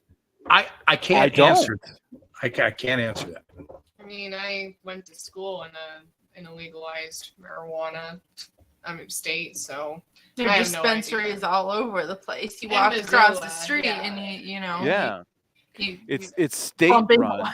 pretty much. But It is. So, but that's good and it's bad. So the state will regulate that, and I think it goes straight from crop to retail. I think I could be wrong. In Oregon, That's which what- is our that's- sister state, yeah. right? Right across the border. Right. The liquor department also oversees the cannabis Okay. distribution. yeah, In Idaho, the liquor department oversees the lottery. Or actually, that's not true. I'd say they do the same. the person who's in charge of the liquor department is also in charge of the lottery, they're state lottery. intertwined. So you can buy lottery tickets Yes. at the liquor store. Yep. Yeah. Yeah. Oh, okay. Wow. Yeah. So Well, North Carolina was a controlled state. Wisconsin was wide open. So Yes. I like the Wisconsin model. So here's the disparity. And I always say be careful what you wish for. Mm-hmm. Okay. Washington State recently, like 2000, switched from a control state to an open state. Okay. They have the highest tax on liquor of any state in the country. And they want back into the controlled system. 24%. Because of the what? 24%. 24% Is is that- what's getting taxed. So if I buy something for $100, it's $124 So that's at the retail level. at the retail level. And the reason why they've put such a high tax on it Yeah. is Why? because the state lost revenue when they move. when they moved. Boo-hoo. No, it's Yeah. important. Yeah, I know. I know. And the reason why it's important is because who covers the cost to prosecute drunks? Who covers education? Who covers roads. Who covers all that? It comes from state Well, yeah. taxes. So in Idaho, everything we buy is at MSRP. There is Okay. no inflated retail. Oh, okay. Yeah, I was thinking the other side. Okay, so Okay. So if I'm a mom and pop in Washington and I get a Weller foolproof that retails for $59.99, okay. Yeah, sure. whatever, $69.99, whatever it is, mom and pop in Washington can sell it for whatever they want and add 24%. Oh, For and that's state a tax. taxes. Okay. So they could sell it for $100 or $200 or $400 or whatever. Whatever the So market. that's why you see across the nation retailers selling at whatever price they choose to sell it at. Right. In Idaho, you can't. So Well- this bottle that I mentioned earlier that we bought from the barrel, $49.99. That is the manufactured suggested retail price. It's Everything suggest- I buy is MSRP. We've never Would- bought more. We've never spent more than I don't buy 70 secondary. bucks for a Blanton's. and you've never spent less. No, Nope. no, it is So what it is. But we have MSRP it is a locked made up in. number. No, It's always been a made up number. it is. Yeah, It's but we have it locked ridiculous. in. but I It's know a you do. lot. I know. I know. And that's what's really nice So- about so it, let's- because I could go to California and walk into one Total Wine I and understand. find a Blanton's for $40, and I could walk 2 blocks and find another Blanton's for $500. Absolutely. You know, Okay. and that's the problem to me. It's the supply and demand, and it's retailers leaning in to the demand really, really hard to exploit their customers. And Ah, over here in Idaho, I Ah. just, like, it's a big, F you to that. Like we're gonna no, this is the price that the distiller said it is, and we're not gonna. I we're can not walk gonna, into we're not any gonna- liquor store in the state, and I can go to, frankly, our family favorite, Old Forester 1920 or 1910. Thank you. Love them both. Every single price? day, and buy it for $59.99. Okay. It doesn't matter where. It's always going to be $59.99. Yep. Okay. I can go to any other state that is not a liquor control state, and who knows what it's going to be, and I have to pay tax on it. Well, the tax.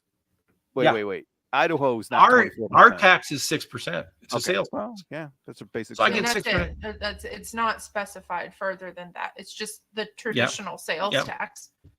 I So wonder how much So it- it always interests me is where that MSRP comes from. First So, off, I if know, we go- I know, but it's like Yep. okay, and Okay.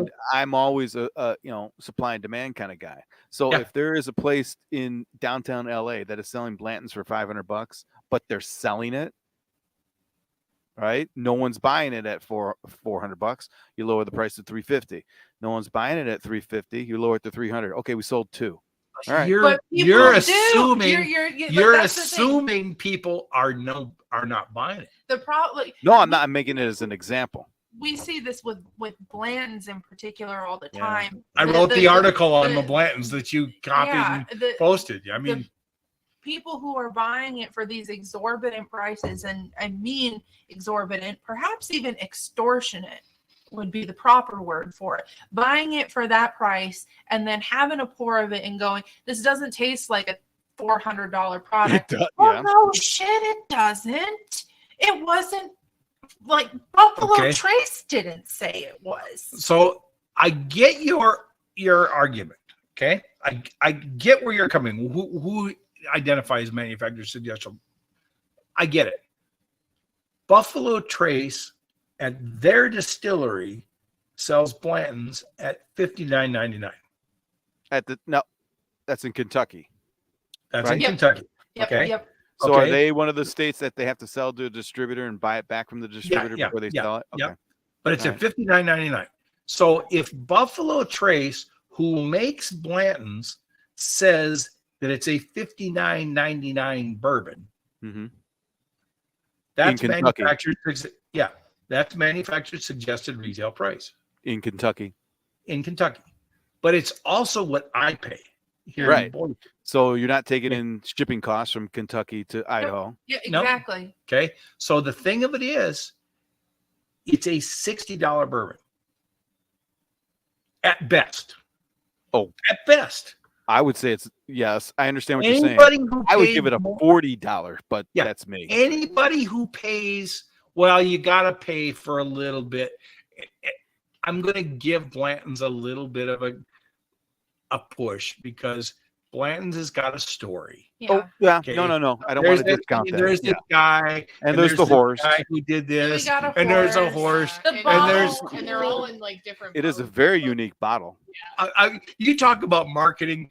There is no better marketing that I They were can the first think that of. Yeah. Yeah. Blanton set a very high Yeah. bar for. But mean, it's it a is marketing. it's a $60 bourbon. Mhm. And if you're paying $300, you're paying $200, you're paying $150 for it.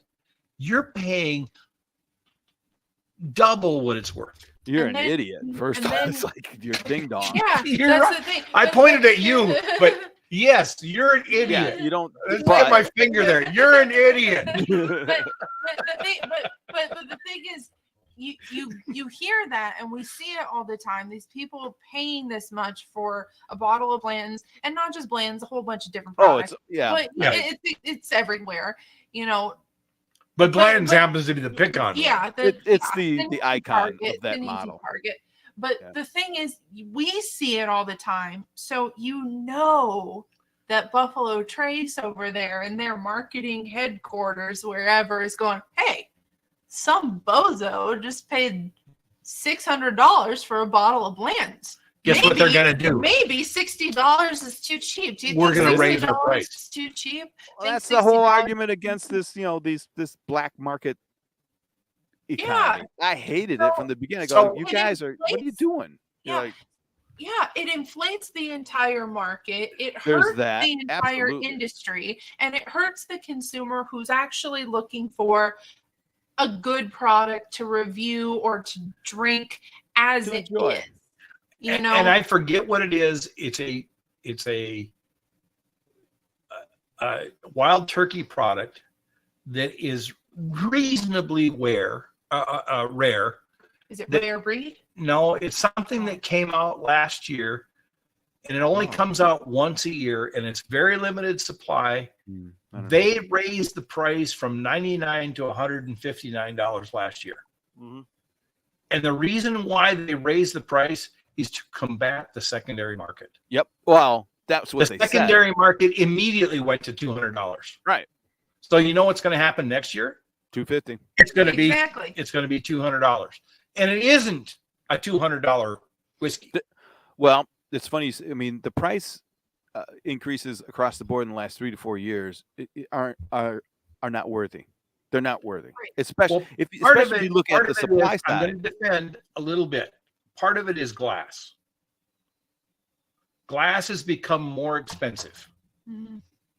It's costing more to get glass bottles, and you're starting to see more and more bottlers Okay, go to ununique bottlings. that's fine with me. I mean, You know, yeah. But it there's costs- bottlers that are actually making square bottles so you can get a smaller case.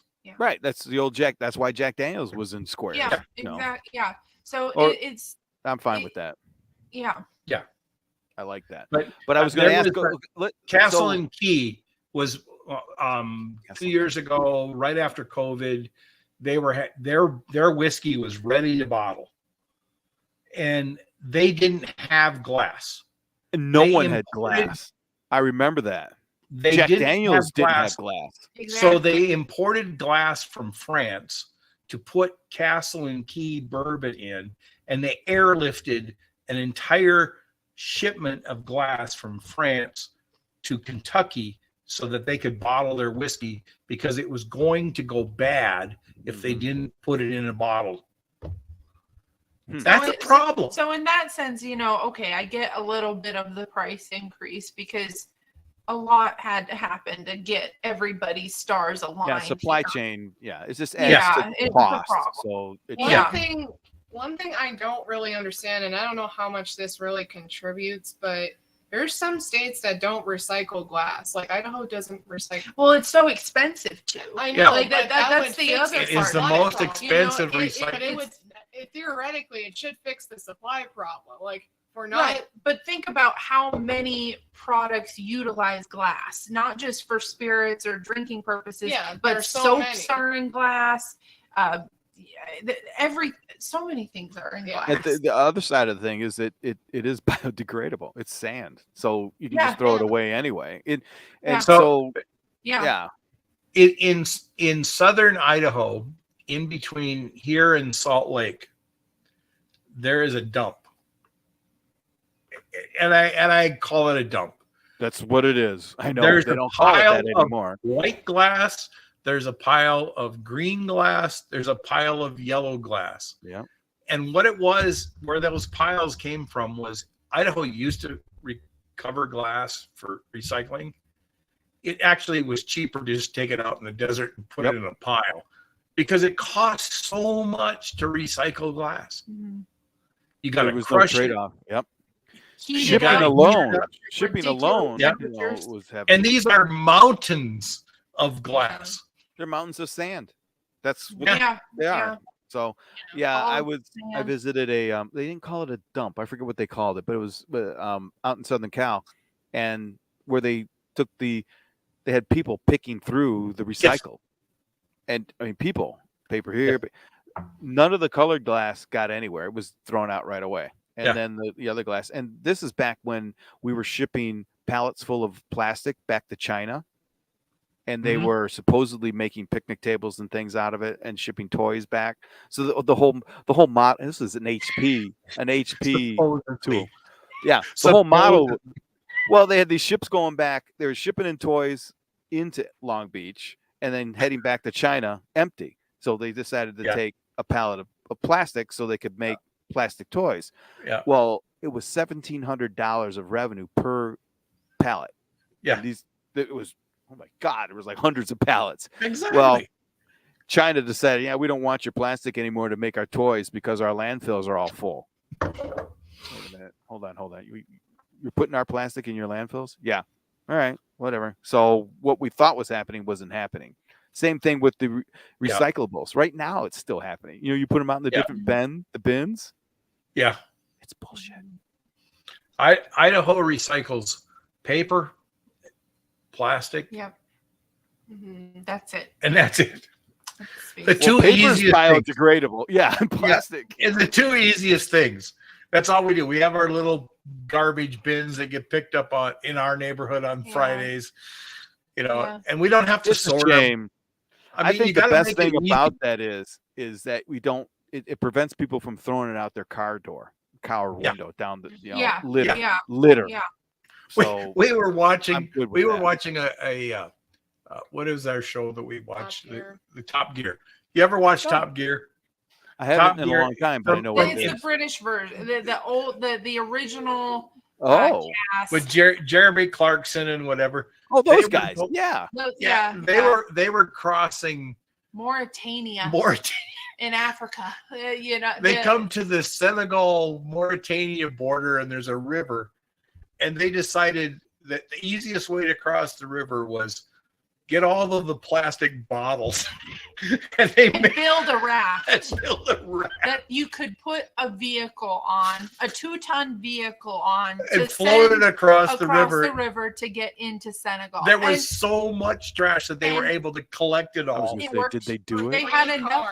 They had enough cars. garbage. They had enough plastic water bottles to actually do this, and not just like transfer one at a time. It's 3 2-ton vehicles are moving simultaneously across a giant river into another country in Africa on water bottles. That's how many water bottles they have. We're at just their laying literal around. disposal. Just Like, laying it's, around. The locals in the show were just, I mean, They've were never seen sitting, anything like, like they it, got their obviously. picnic.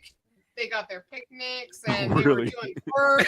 They were just looking at these idiots. They're and just like, doing. oh my god, They're just how is this gonna work? sitting there doing the laundry. Like, oh wow, this is. Yep. It was Never like seen watching it. TV. I made the comment last night. This is the highlight of their life. Yeah, it is. Never seen idiocy like that, but like I said, it works. Who knew? Who knew that this was going to be the conversation we had tonight, Greg? Well, I didn't have any expectations.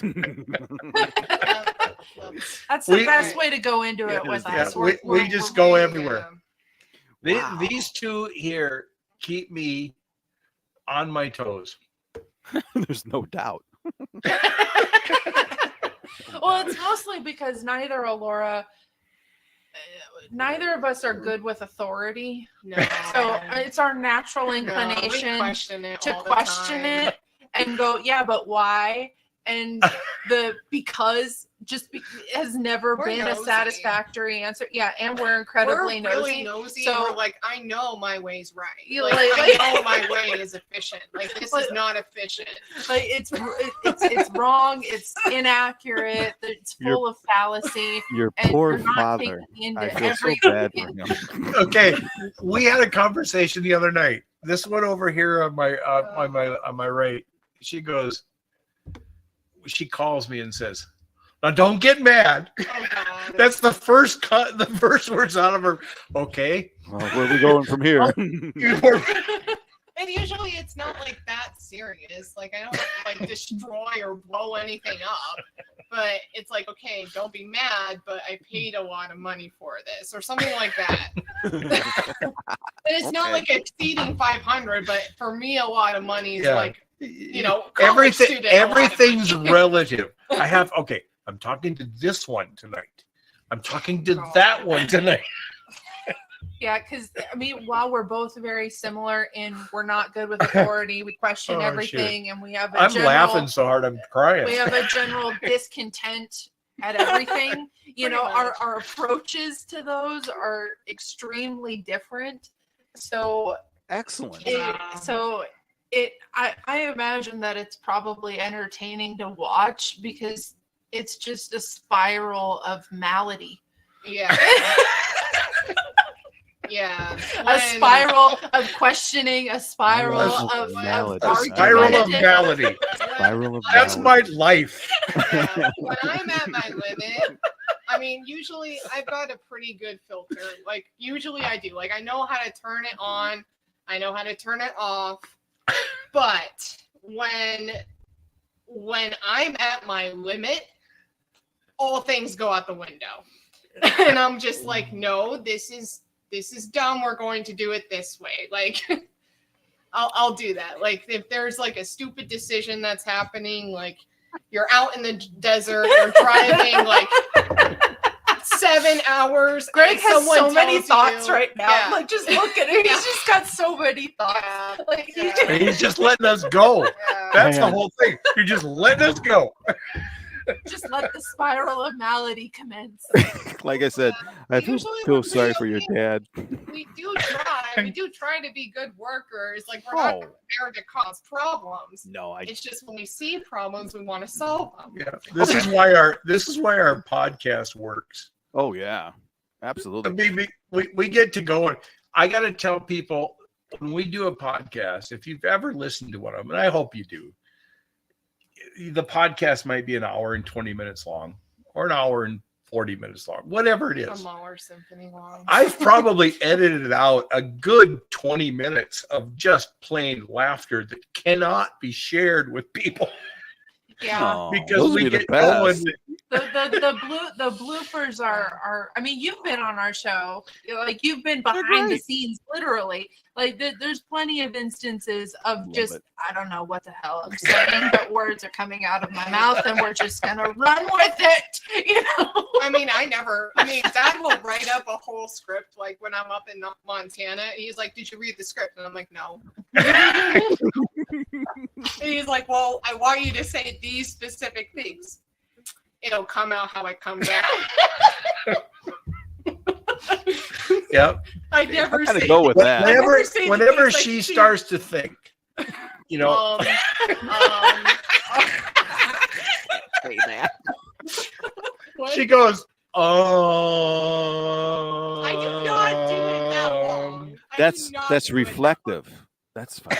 It is Thank you. reflective. Thank you. It is reflective. It's So- not that long. Like, I'm not a drone or anything like that. So one day I decided I'm just going to cut out all of the ums. I say yup, yup. I don't Okay. know why. I go yup, yup.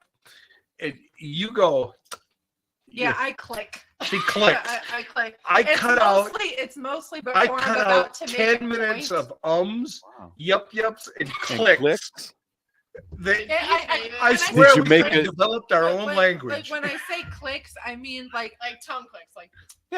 like I'm about to like Hmm. say something that is disagreeing with your statement. Oh, and I see. I just Okay. want to like It's like a warning. put a little bit of Oh, sass shoot. as the introduction Here comes to the what I'm sass. about to say. You know, that's Oh. my methodology. Yeah. Click. All right, I like that. All right. So I did 10 minutes. I cut out 10 minutes in a 10 minutes? hour and a half segment. Oh, Of, that's pretty good. yeah. 10 minutes of And then ums. I saved them. Of course you did. And they put them on it. No, you Yeah, of didn't. course I did. Of And then course I played them. Yeah. They're going, yup, yup, click, click. I mean, he was making his own song. He If was- you throw that up on TikTok in about 15 minutes, someone will have a whole song to go with it, a bunch of We're gonna drums and have accompanied TikTok bass. for much longer. Oh, It'll be shoot. like Oh, Oh, shoot. it'll be fine. We'll just go to VPNs. You know Oh, what? shoot. Honestly, That's what's yeah. so goofy about all of that. I mean, like, not to derail the conversation. You're not but derailing that's the why it always conversation. We haven't sounds so derailed goofy. it anyway. Like, okay, you're gonna get rid of TikTok, but like, have you heard of VPNs? Like, No, they have like, not. like, Does- just hop over the border to Canada for 2 seconds while I post this, and VPN style. They don't know. If does a VPN work with my fax machine? Yes, yes, it does. Does it really? I didn't know that those. No, Do they all fax have They have fax machines. Speaking of fax machines, why does the medical field still use fax machines? It's Well, secure. I was going to tell you, yes, and Extremely secure. it's the last secure frontier. My Okay, my place then of I'll work, accept it. My place of work uses them too. I think Yeah. to a I'm not going to degree- go into it for security reasons, I but think my to a place of work degree- uses them as well for that purpose. Oh, Which I is think dumb to a because degree I've my intercepted place so of many work- fax transmissions back in the 90s. it's easy to do, but oh well. I think that my place of work does, but it's always like when I rarely tell people my age. It's not because I don't want to. It's just I don't usually find a reason to. Right. But people will automatically, because they know that I'm a Gen Z, so they're like, "Do you even know what a fax machine is?" And I'm like, "Yeah." I also know what a cassette player is. In fact, I have a working one with cassettes in my car right now. Do you know the difference between 33 and 45 RPM? I don't know. yes, I do. RPM. What does RPM stand for? Rotations per minute. Well, Okay. yeah. Gotcha. Yes, I do. A record Yes, I play, do. a Yes, I record do. player. It's a tire. It's a tire.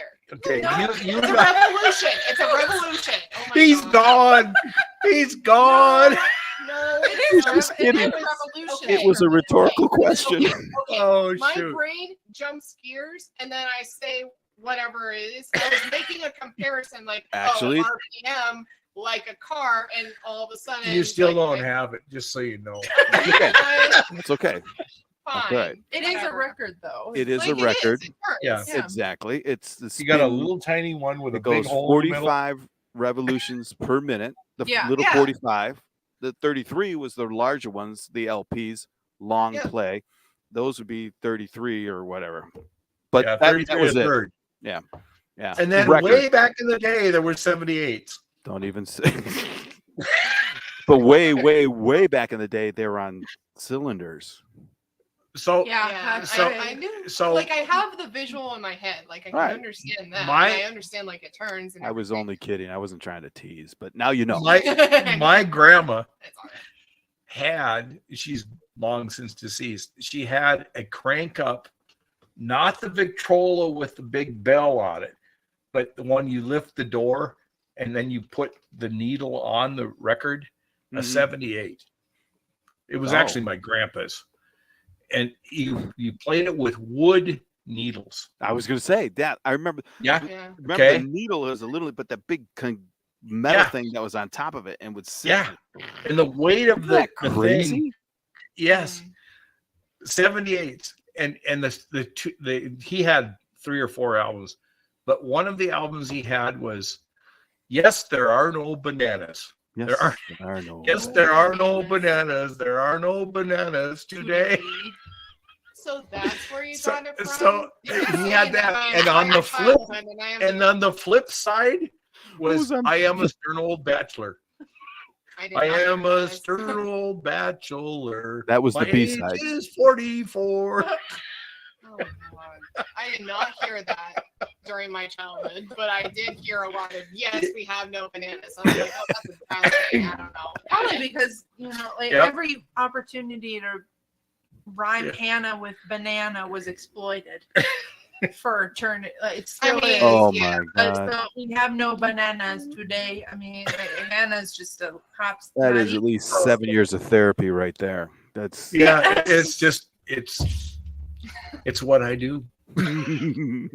well, I think they're all getting even with you though for all those Yeah. bananas. You know what?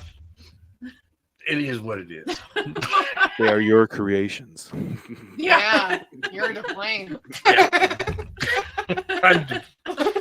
I remember it as a good thing. It is a good thing. Wow. Yeah. Okay, so that's RPM, and I'm Yeah. glad you Yeah. know what cassettes are. Do you know the difference between VHS and Betamax? Yes. Which, if you do, that's great. But if not, we're going to explain it because I'm going to tie that in. Okay. Okay. I'm You going got to try. Bourbon and Betamax. Ooh, I don't know if I can do that. I'll try. I was going to go with the whole AI thing, but all right. Okay, go. So you remember Betamax was the small cassettes, VHS Yeah. was the larger ones. and Yes. you don't remember this, and it's okay, but there was a battle between what was going to be standard and what wasn't going to be, right? Because Beta Mhm. legitimately had an argument that it was higher quality, it was smaller, so It was. your camera wouldn't have to be like on your shoulder, it was Yeah. smaller, it was more portable. So it looked like a better one, but VHS became the standard. Do you know why it became the standard? I don't know why. Okay. Adult entertainment. Oh, Okay. dear. Gotcha. Okay. Yeah. They chose VHS. Yes. So back in the day, adult entertainment was very, not that it isn't now, but forget about all that, but it was a seedy argument, right? So you had to go to these special places, blah, blah, blah, blah, blah, blah, blah, blah, blah. And then when the consumer was, when film was available to consumers, those guys were just on, how can we make this work? They decided to go VHS and everything from production to distribution. Okay, so now all the blockbusters, all of the Hollywood studios, everyone picked that up as the standard and it went forward, right? So, since I knew that story, I watched that industry because they drove the online streaming technology. They drove Blockbuster wanted to sell to Netflix. And Netflix. Netflix turned them down. What a mistake. Oh yeah. Well, there are stories like that everywhere. It's the PC and IBM. It's the Xerox and the mouse and the GUI. They invented it. Apple took it. Microsoft stole DOS and on it. But so I'm always watching that industry to see where they're going. And you know what they're doing right now? They're building humanoid robots. Yeah. I know. All right, forget about that. I know. Take that CD part and put it away, because all right, that is that. I don't like that.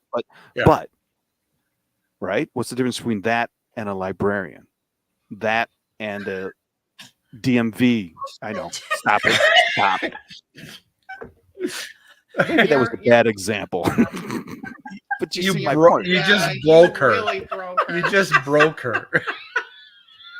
Like she gone. Oh. Gone. Oh dear. Okay, the best is that's I gotta ask. Not what I meant. I'm going to stop you right there, and I gotta ask: have you ever worked with more fun people? Oh, no. That's the right answer. we love to have fun. You and I had the conversation. You and I had the conversation 3 months ago. I fell. I broke my shoulder. The other night we laughed, the three of us, about me falling and breaking my shoulder. Mostly What's not to laugh about? No, it's not. It's no. We weren't laughing about. Oh, okay. The actual physical stuff was tough. Yeah, right. But everything else was really funny. Yeah, I think I've come to the point where I can envision the fall in my mind's eye, and that's what really just Yeah, Hannah, it's like a cartoon. Hannah. I'm a cartoon. Hannah more so than I. Aren't we all really? I mean, yeah. All right, so I know that you hurt your shoulder. I don't know the details of how you hurt your shoulder.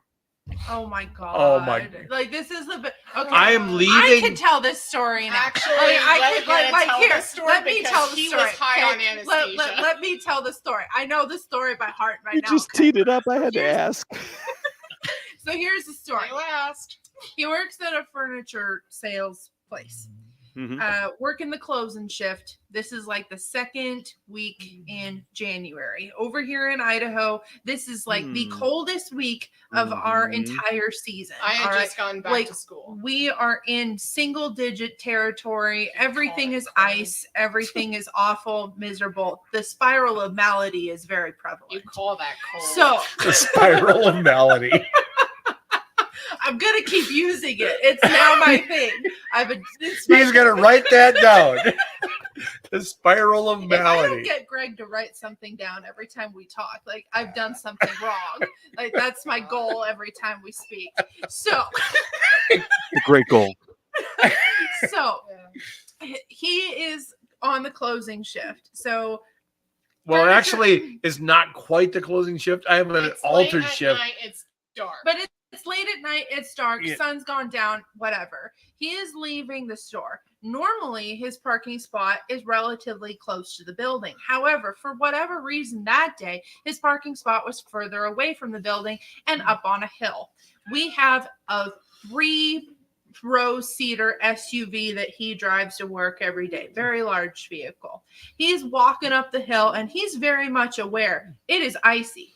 There is not any salt or I'm sand old. put down on this parking lot. No The salt. times are treacherous. He's Yes. trying to like shimmy along with this, Cocoa I'm Puffs. walking like an old man. you know, Of like course, we all are on ice like you that. know, scoot all the way up to the vehicle. And he gets to the incline of the hill where the car is parked and falls. Yeah, he falls. He starts going down and has the No. presence of mind to go, I don't want my arms fully outstretched because I'll land and I'll break my wrist. That doesn't sound like a good time. Instead, I'll land on my elbows. I'll go down like I'm doing an it's a elbow firm. plank. It'll be a firm point. Yeah. So instead, when he goes down, the shock of it reverberates up the entirety of his right arm. And he goes, well, shit. Something awful has occurred. I don't think I said shit. Something awful has occurred. We're being polite. We're being here. polite. I invented new words. So now you have to imagine him. That this is the part that gets me. That he has to now stand up on an incline, on a slippery incline. On His ice. age, his arm is definitely broken. He doesn't know it at the time yet, but he's just squirming, whatever it is, probably with so much humor. That I mean, it was probably wonderful to see if Oh my God, the could you opportunity imagine? had been given. So he finally gets up, who knows how, and he's thinking to himself, I've probably just dislocated my shoulder. So Sure. what am I going to do?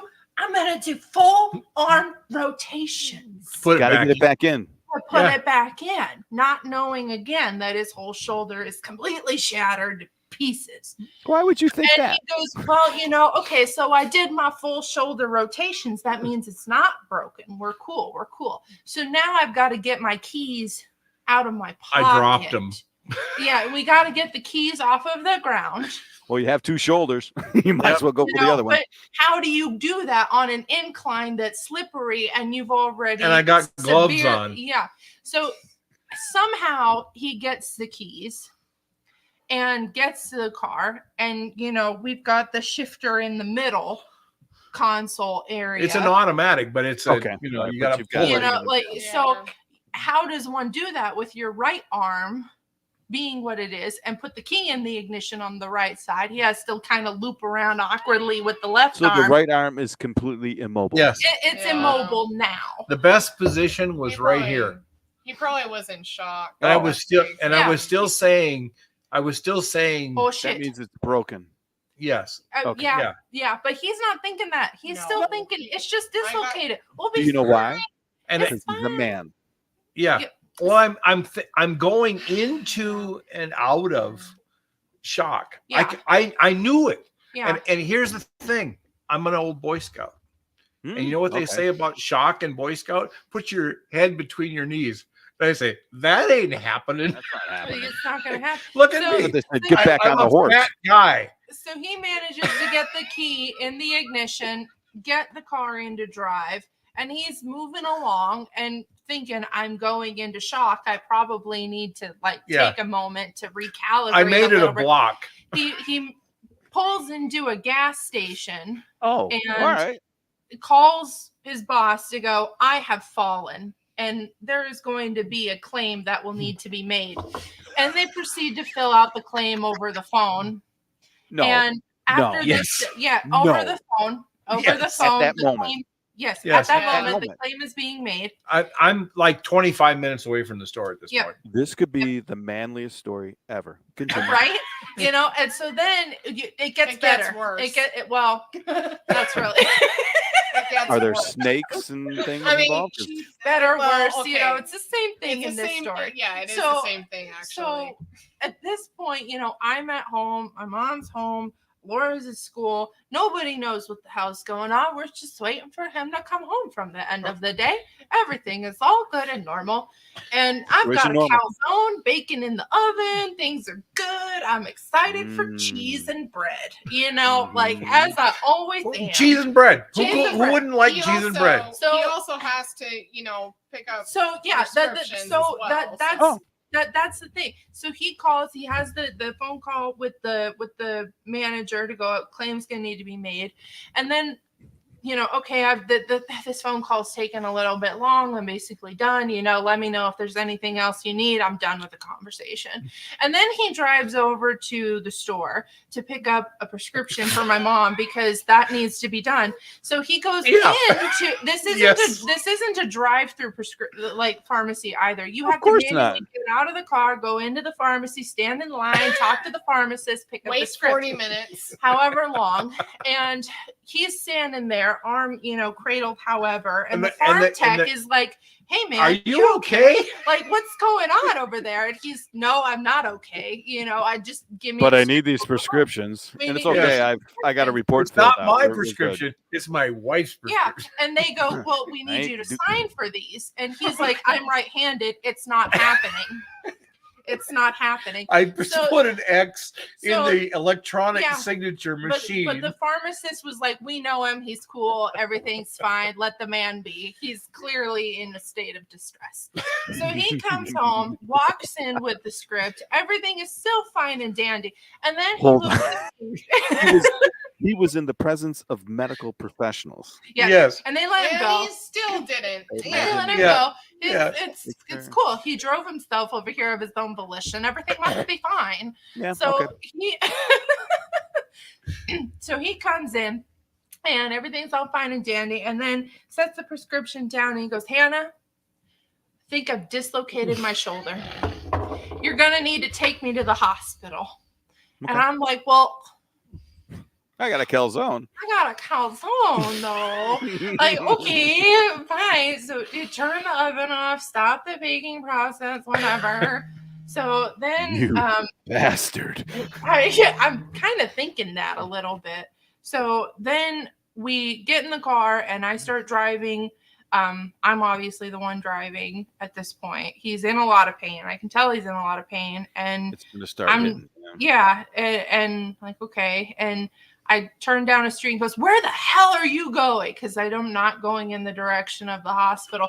I'm going to the urgent care. I don't have any intention of sitting in an ER waiting room for 2 hours waiting to be taken back for a freaking dislocated shoulder. Like, we're just going to go to the urgent care and have them shove it back up in your shoulder and you'll be fine.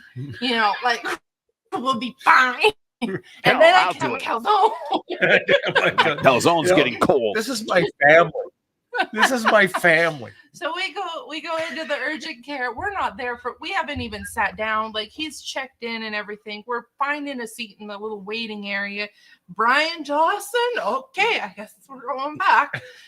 Explain the situation to the doctor, and I'm telling the doctor, well, he did the full arm rotation thing, so he's probably just fine, you know, whatever. And they go, well, we're just gonna get an X-ray just to make sure, due diligence, et cetera, et cetera. Good So they thing do they did. the X-ray, and then they come back, or he comes back, and he goes, well, the X-ray technician wouldn't tell me. The X-ray technician said he couldn't tell me what he saw, Yeah. but said it doesn't look good. Yeah. So I'm like, Yeah. well, what does that mean? So doctor Yeah. comes in just a little bit later and goes, well, it's pretty broken, man. It's pretty broken, you know. It's and he pretty showed us broken. it's pretty I broken. broke the arm. I It- broke well, the see, that part humerus. doesn't come yet. That part doesn't Oh. come yet. He just said it's broken. You know, Oh, like okay. we've said it. We've already called one of our orthopedic branches. They're gonna call you, and get you an appointment with them so they can go over your options. But you're likely going to need surgery. Have a good day. Oh, by the way, here's some pain medication and muscle relaxer. You're going to need to go over to this other hospital to pick up the prescriptions, because now it's too late to go to a normal pharmacy to get prescriptions. It is The pharmacy you were at. Yeah, we can't an do hour or that two anymore. it's That's at no 8:30 or It's whatever no time longer of an night. option. So we go over to the other hospital to get up the prescriptions, and I'm the one who goes in to pick them up. And I talk to this very obviously nice man, and he's got the mask on and everything, and he's talking like this, and he's like, just make sure you don't take this. Yeah, he's a soft talker. He's a soft talker, and I'm like, I can't. What? I get that it's like 11 o'clock, but man, I'm gonna need you to speak up. And like all I'm hearing is, don't take these at the same time. And I'm like, that sounds really ominous. I don't know what that means. I'm already on pain meds, so I'm okay. Yeah, they'd administered some pain meds to him while we were at urgent care still. So he's, happy as all can be. And I'm still thinking, I got a calzone that I want to eat. And I'm hearing about prescriptions. I have no idea what's going on. She's off in school. My best friend is a pharmacist. We get home, I call my friend, and I'm like, okay, listen, the pharmacy man at the hospital says some really ominous shit here. Like, I'm gonna need you to clear this up for me. What does all this mean? And she goes into this whole, I can't believe they prescribed both of those things at the same time. Why would they have done that? Da, da, da, da. And I'm like, this sounds awful, but I'm like, okay. This is why this is funny. It's funny. It's just multiple reasons why we passed funny about 20 minutes ago. How we would react in the situation if our shoulders got broken. Yeah. Hannah would think she was dying, and she's like, "This is the end. I'm done." Why this is a man's story. They'd be like, "Don't be mad, but I'm at the hospital." Yeah, but don't be mad. We eventually, a couple days later, we're in the orthopedic office, and they do another X-ray to get their full opinion on what happened. And then the guy comes in, and this guy is like a war veteran medical person. Like he was in Afghanistan and all that. Like I looked him up. I did a full, background check, as I do. Of course. And then I saw the Easter Bunny. Might I say 2 days late? Just saying. So he's. This is what I live with. So this guy comes in and goes, "All right, here's what happened." And basically, the ball of the bone, right, completely shatters. It's just poof, gone. Vaporized. I drove basically bone through the dust. ball. The shaft of the upper arm itself is cut right underneath where that ball is, like all the way through your shoulder forever. Okay. And then on top of that, the very front part of the shaft, the shock of that landing had broken a piece of the shaft off. So it was now free floating in the rest of his arm. So one would call it a serious break. And others would call it shattered to hell, but it's the same thing. But nobody had. I don't know. But he thought he had. But he thought he had a dislocated shoulder. He can't see that. You can't see it. But he did this. Yeah, I know. Like I don't know how. Of course, when I did that, my arm went like this. Like I don't think you should have had to have been adrenaline. It had to have been. Yeah. There's no other way. Yeah, and so got the surgery scheduled. He now has what's called a reverse total shoulder replacement, meaning that where we usually have the ball of our upper arms, the ball is now on his scapula, on the shoulder blade itself. It's reversed. So now there's a flat surface with the upper arm bone that comes up against a ball in his shoulder. Oh, okay. Yeah. It's exactly reverse. It's exactly reverse. You have a ball on your arm. You have a cup on your shoulder. Yeah. Now I have a ball on my shoulder and a cup on my arm. Yeah. Right. I can raise my arm about that high. Yeah, he's still in physical therapy. So we But, were. you know, I had the surgery. That's the story. I had That's the what surgery happened. on the 25th of January, Like a week after and I'm the fall itself. and I haven't had any bourbon since the 16th of the 15th of January. Yeah, well, I mean, it was. And Hannah goes, you can't have any bourbon, you can't have any whiskey until you're 48 hours off the pain meds. After the pain meds. Like I'm like, I cut myself right off. I cut myself off. Throw these pills into the toilet. Yes. No, I didn't throw them in the toilet. I just said, you know what? I don't need them. So you can drink your bourbon. Yep. Yeah. So I could go back to my. So you could take your bourbon was the actual wording. Like that's the real. So I could take my bourbon. Yeah. Hey, it's medicine. Are you kidding me? That's so much medicine. So I'm still in therapy. I'm getting physical therapy. But now we can. Physical therapy. Okay. Yes. Yep. And it's funny. You may need some other. These two are godsend. They laugh at me. I laugh at them. You know, we laugh at the melody. I mean, we laugh at the melodies of others. It put me in quite a position, not gonna lie, because all of a sudden, yes, I've done it. Well, Hannah's also trying to I can communicate. leave now. See ya. Hannah, in the meantime, has been trying to communicate with me, and me being in college. Oh, all right, I'm thinking, all right, Laura, don't fuck things up here. don't screw anything up here. They don't need to worry about it. If you screw up, you fix it on your own. Yeah, you're on your own. You're on your own. Basically, like, okay, you're 7.5 hours away. You're gonna be 7.5 hours away. You are not. Do you need me home right now? And no. They said no, and I took that as like, do not cause any shit to happen. And I'm like, okay. Got it. Wow.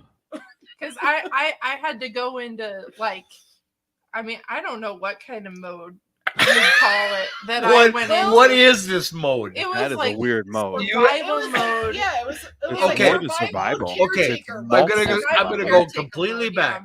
Could AI have investigated this? Could AI have come up with the spiral of malady? No. I don't AI think so. is a spiral of malady. Thank you. Could it have come up with it? Oh shoot! I think AI would have spotted your shattered shit a long time before.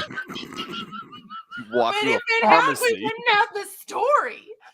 True. AI would have killed the story after an hour. And you've heard the saying, we've all said it 100 times.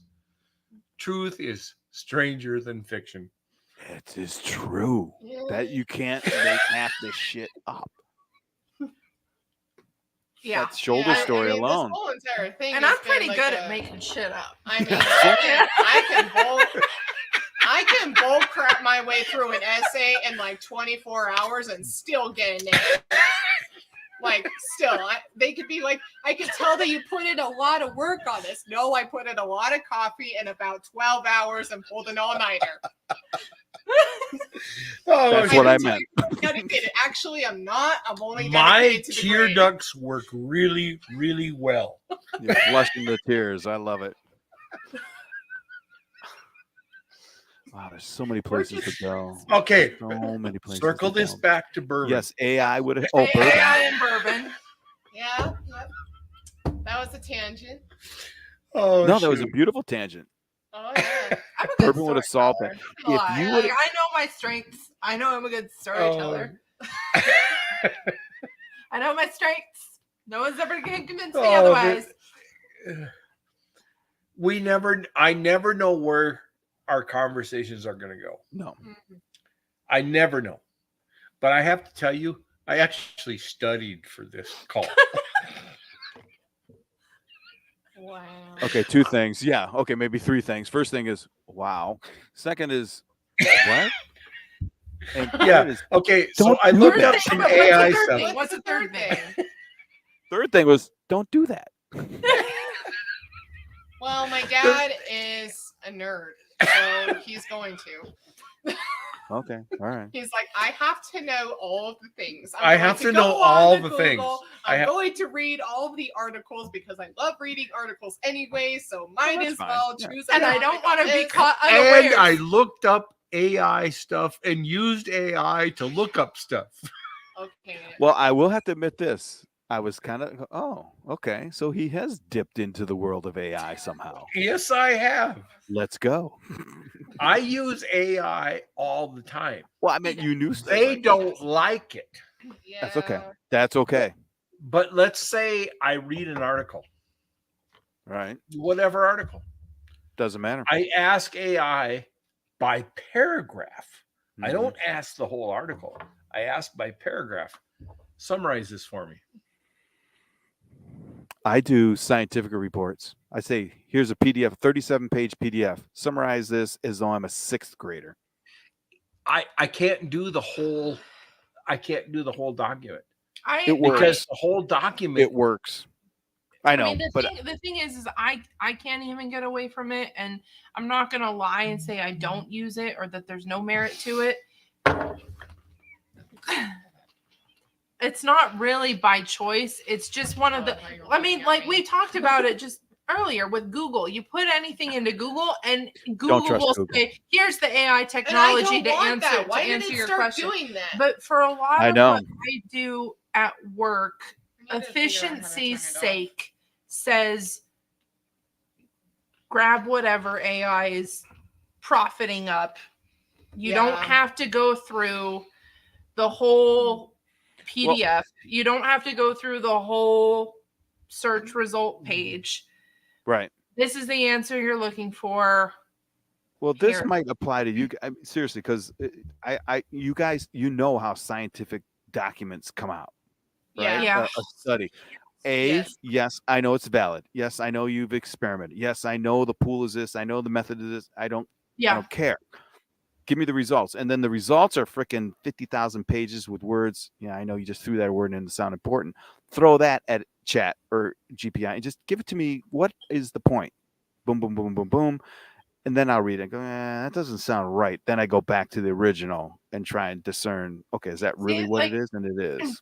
In those cases, you just need to read the abstract. Yeah. The abstract, yes. My scientists. No. I agree. But I usually read the abstract and go, okay, I want to dive a little bit deeper in that point. Yeah. That's what I do. Like, and then from there, like you could look at, because usually those scientific papers, my God, usually those scientific papers will have charts. And I mean, I'm a very visual person. So, I mean, I look at that and I'm like, all right, well, there are the charts. I see that women start learning how to do rock and roll and get in their own groups at a later age than men. All right, got it. And then I'll read the conclusion and then I'll be like, all right, that's the conclusion. And then I'll be done. Music. Yeah.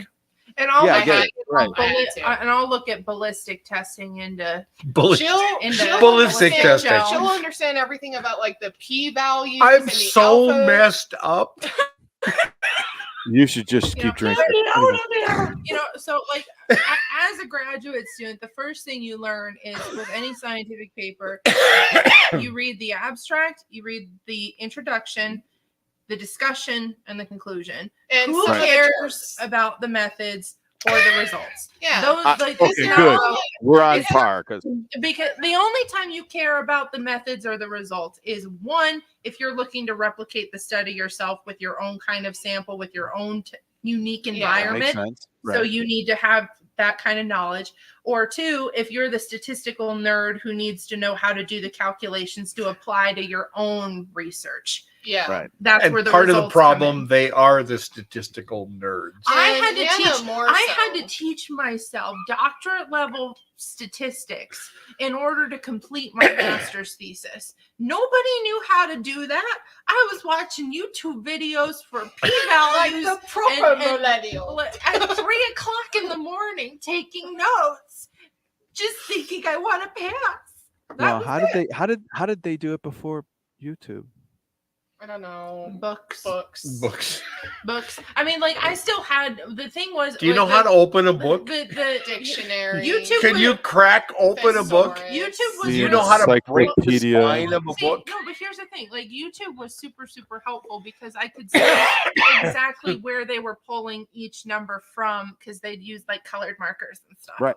They were super cool. But like the books itself were really nice because, and I still used the books. I still used all of the journal articles because they would go into, here's why this equation works. Here's what this equation is actually doing to your data. Here's what all of these values genuinely mean in the context of the meaning of your data. So both things were heavily utilized. One was utilized more to actually do the computations, and then the other one was, I don't know what I got. I know I got a number.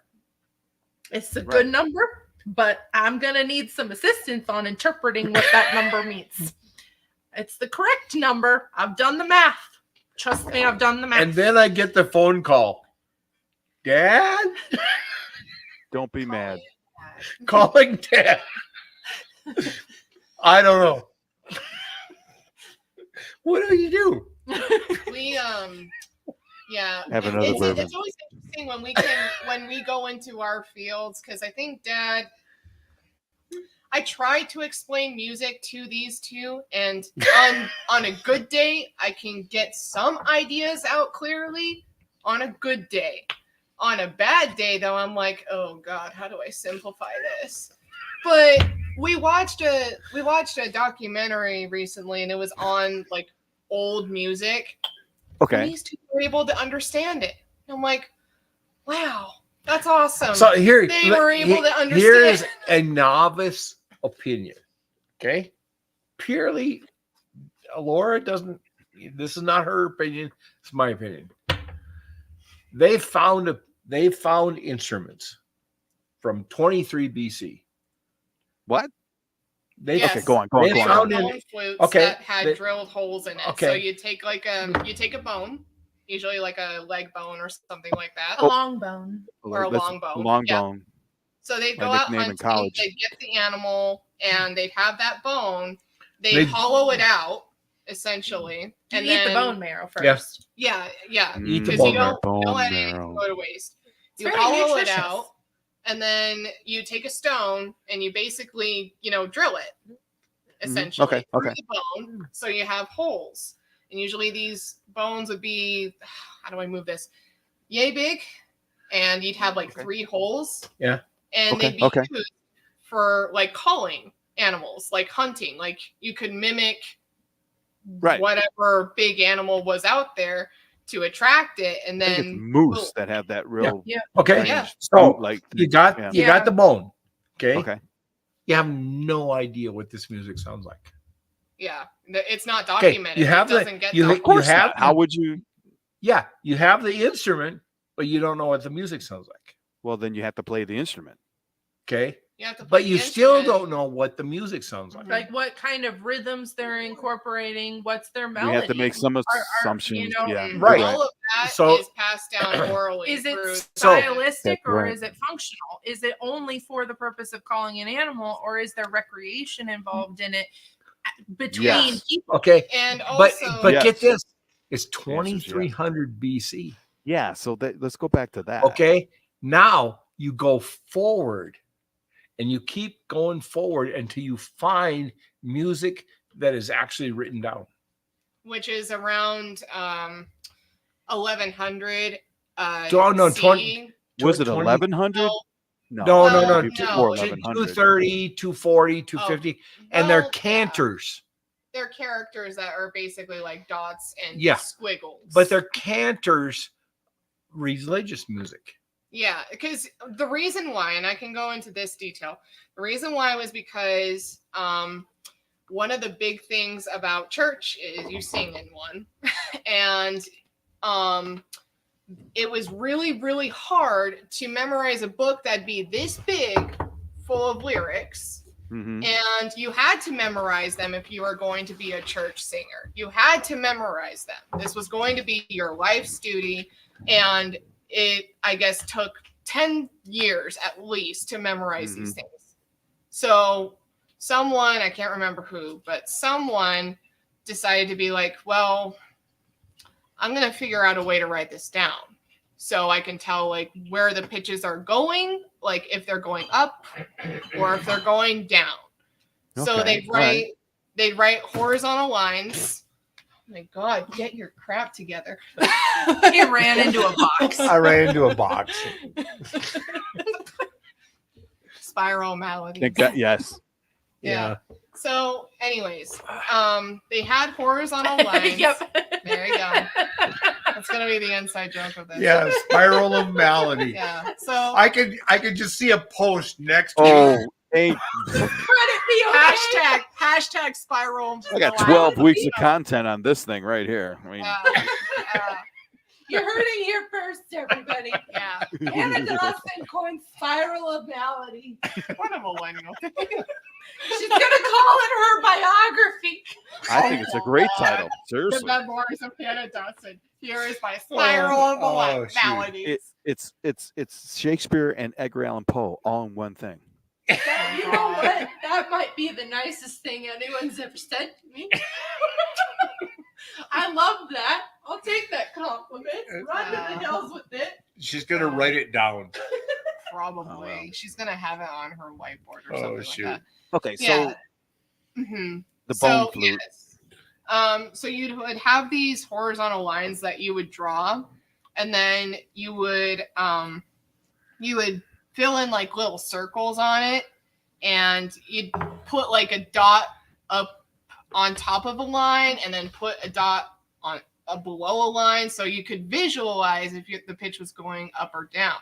It was a great invention for pitches. It wasn't great for lyrics, because for lyrics, you would have a whole bunch of these dots over a line over one syllable. So it would be like if you were to take the words Oh, really? One syllable. Yeah. over one syllable. So you couldn't even, like, if you were to say the sentence, I like this, you'd be like, like you go just over and over with all the syllables. Especially the religion. Yeah, because it was a Yeah. chant. It was So you would have so much. Exactly. It's a chant. But the problem was, one, they didn't speak Latin, and which was, before Martin Luther. So usually the public in a territory or country couldn't understand what the words were, for one. And two, the people who could understand it couldn't discern any of the words. So it was pointless. Oh. So, yeah. Oh. So then they decided, okay, well, what if we put the pitches over each syllable of the word? And then all of a sudden you get lyrics that make sense to the singer and the listener. Okay. So that's why lyrics today are easily understood. I'm going to interrupt. So was it a period of time when you would hear the sound and the words and the audience would not understand the words, but would still be moved by the sound, right? Yeah. I mean, yeah. right? And or at least they'd say they were moved by the sound. That's always something that I kind of wonder about. Usually you could because you can't say in the 1300s and the 1200s, I don't believe in God. Otherwise in the middle of Italy. Like, it's not a good idea. It's not a good idea. It's not a good look. And a lot of these sounds would sound pretty sad, because back then it was like, you all are guilty of sin. You must repent. Okay. So the music would be what we call a minor mode. It would sound sad. See, this is the kind of thing, like, 1 minute we can be talking about minor modes, and then the next one we can be talking about my shoulder broke, and we can be talking about reverse shoulder replacement. Well, who doesn't do this? This is very, very typical. This is my life. Yeah. This is my life. I don't know. Keep up. When I come in to a house this is my house. Well, I mean, this is what I'm coming into. He tells us. I don't know what I'm going to be going into at night. He tells us all the time that when he's working with customers, he tells them, I know way more about things that I have no desire to know about. You know, I mean, which I get, you know, gruesome murder. It's not for everybody. Wait. That's Hannah. Yeah. I'm more music. I'm like, all right, we'll take the sadness and put it into sound. I didn't pick up on the gruesome murder. My degree is a master's in anthropology. However, it's with a specialization in forensic anthropology. So CSI. I've gone out. I didn't know that. Gotcha. Yeah. Okay. Well, sorry. You know, sorry, jumping the gun a little bit here. Happy to bring you up to speed. So I yeah, can understand completely. Yeah. So I've worked with this poor guy. So I've worked. Yeah. Sorry, Greg. Yeah. This is who I am. You chose this. I know. It's like a vampire. I invited you in. Yeah. Yes. So I've worked with primarily skeletalized remains. That's what forensic anthropologists do. They work with They work with skeletonized remains. They are in charge.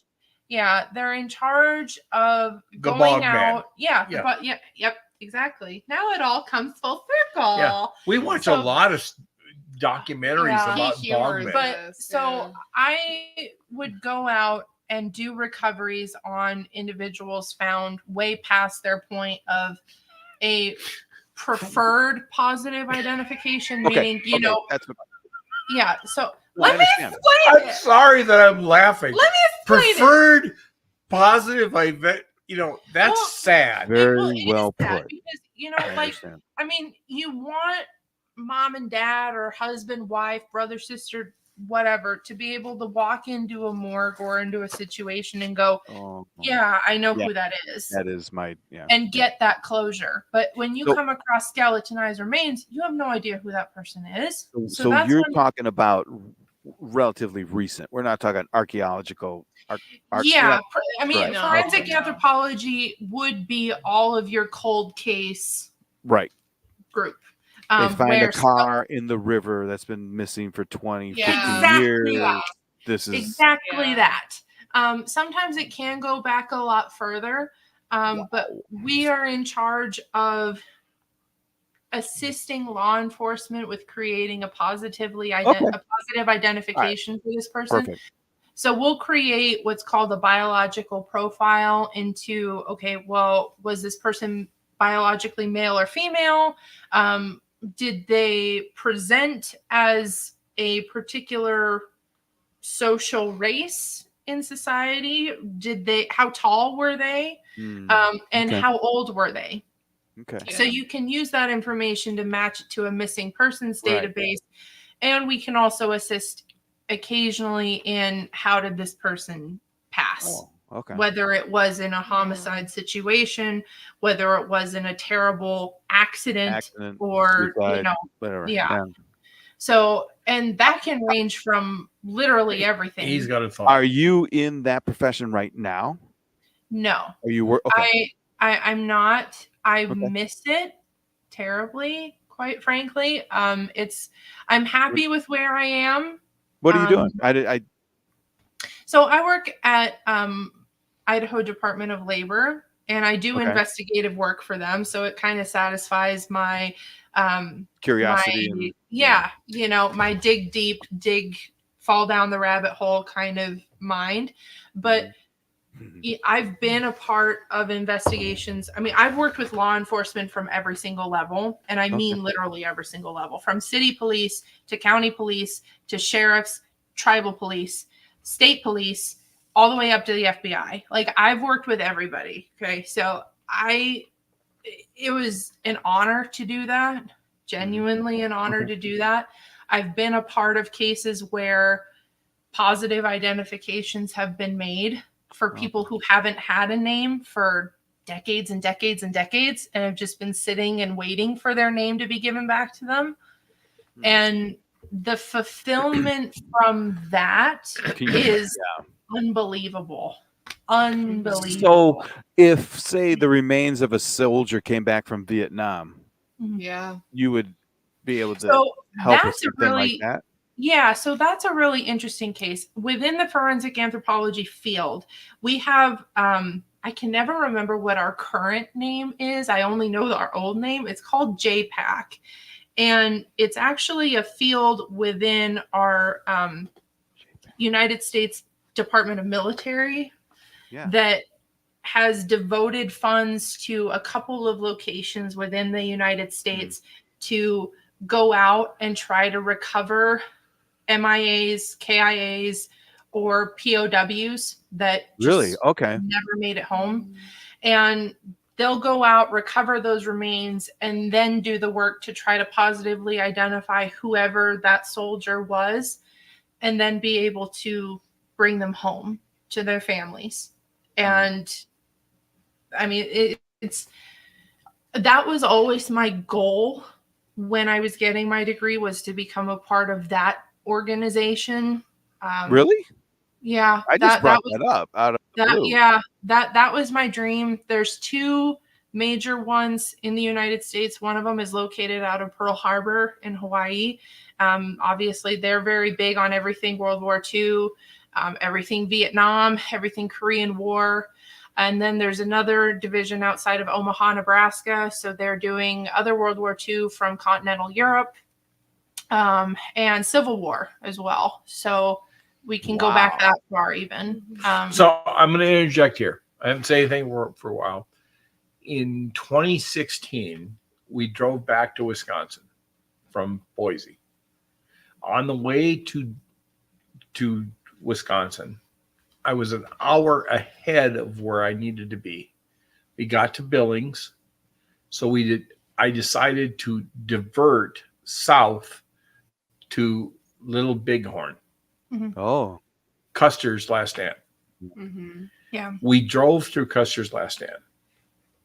Yeah, we did. I'd been there before when I was in like 20. We did a whole tour. I was just about to go into graduate school. Like that was the summer before my graduate school was about to start. And my transition from bachelor's degree into graduate school was extremely tumultuous, to the point where I was like, I don't even know if I want to do this anymore. Like, I'm so done. I'm so upset. I'm depressed. This isn't for me, whatever. They have a museum over there at Battle Little Bighorn, and you know, they have the whole field where you can walk around. And what impressed me about that is every place a person died, they have a monument. Yeah, they have a marker. Wow. They have a marker there to say this is where someone fell. What was amazing to me was there would be two markers, and then 400 yards away there'd be one marker who, you know, someone passed by themselves. 400 yards away this way there'd be another marker. Yeah, but within the museum itself, we're walking around, and they had a skull there on display, and they have the whole biography and the story of the recovery of this skull and the analysis done with this skull, and how forensic anthropologists had helped do a facial reconstruction using bone markers on the face to define what the face would have looked like in real life. And we're able to use that composite to actually say, this is so-and-so. Oh. This is their name. And we know exactly who this person is. And they had like a clay composition of what he would have looked like in real life. And then they had the biography of his life and, you know, his wife, where he grew up, what he did before being in the military, and how old he was, and all of these other things. And like, I'm standing there, and up until that point going, I don't even know what I want to do with my life. Everything is like in the shits for real. And I don't know, looking at that man's face was, no, I'm doing what I'm supposed to be doing. This is what I'm meant to be. And it was just a whim. And there's no whims. There's no coincidence. That's what's meant to happen. And you know, I had so many moments like that. Wow. You know, I've been out on several recoveries, and some of them where you look at it and go, I'm gonna need to talk to somebody after seeing that, because that's pretty unbelievable. But every single time I've walked away from the experience going, I helped bring a family closure. Easy, yeah. And I'm not particularly religious. I'd say I'm spiritual. I don't know how religious I am, but there's a sense of peace that would come, that would seem to like radiate off of the remains I'd be working with.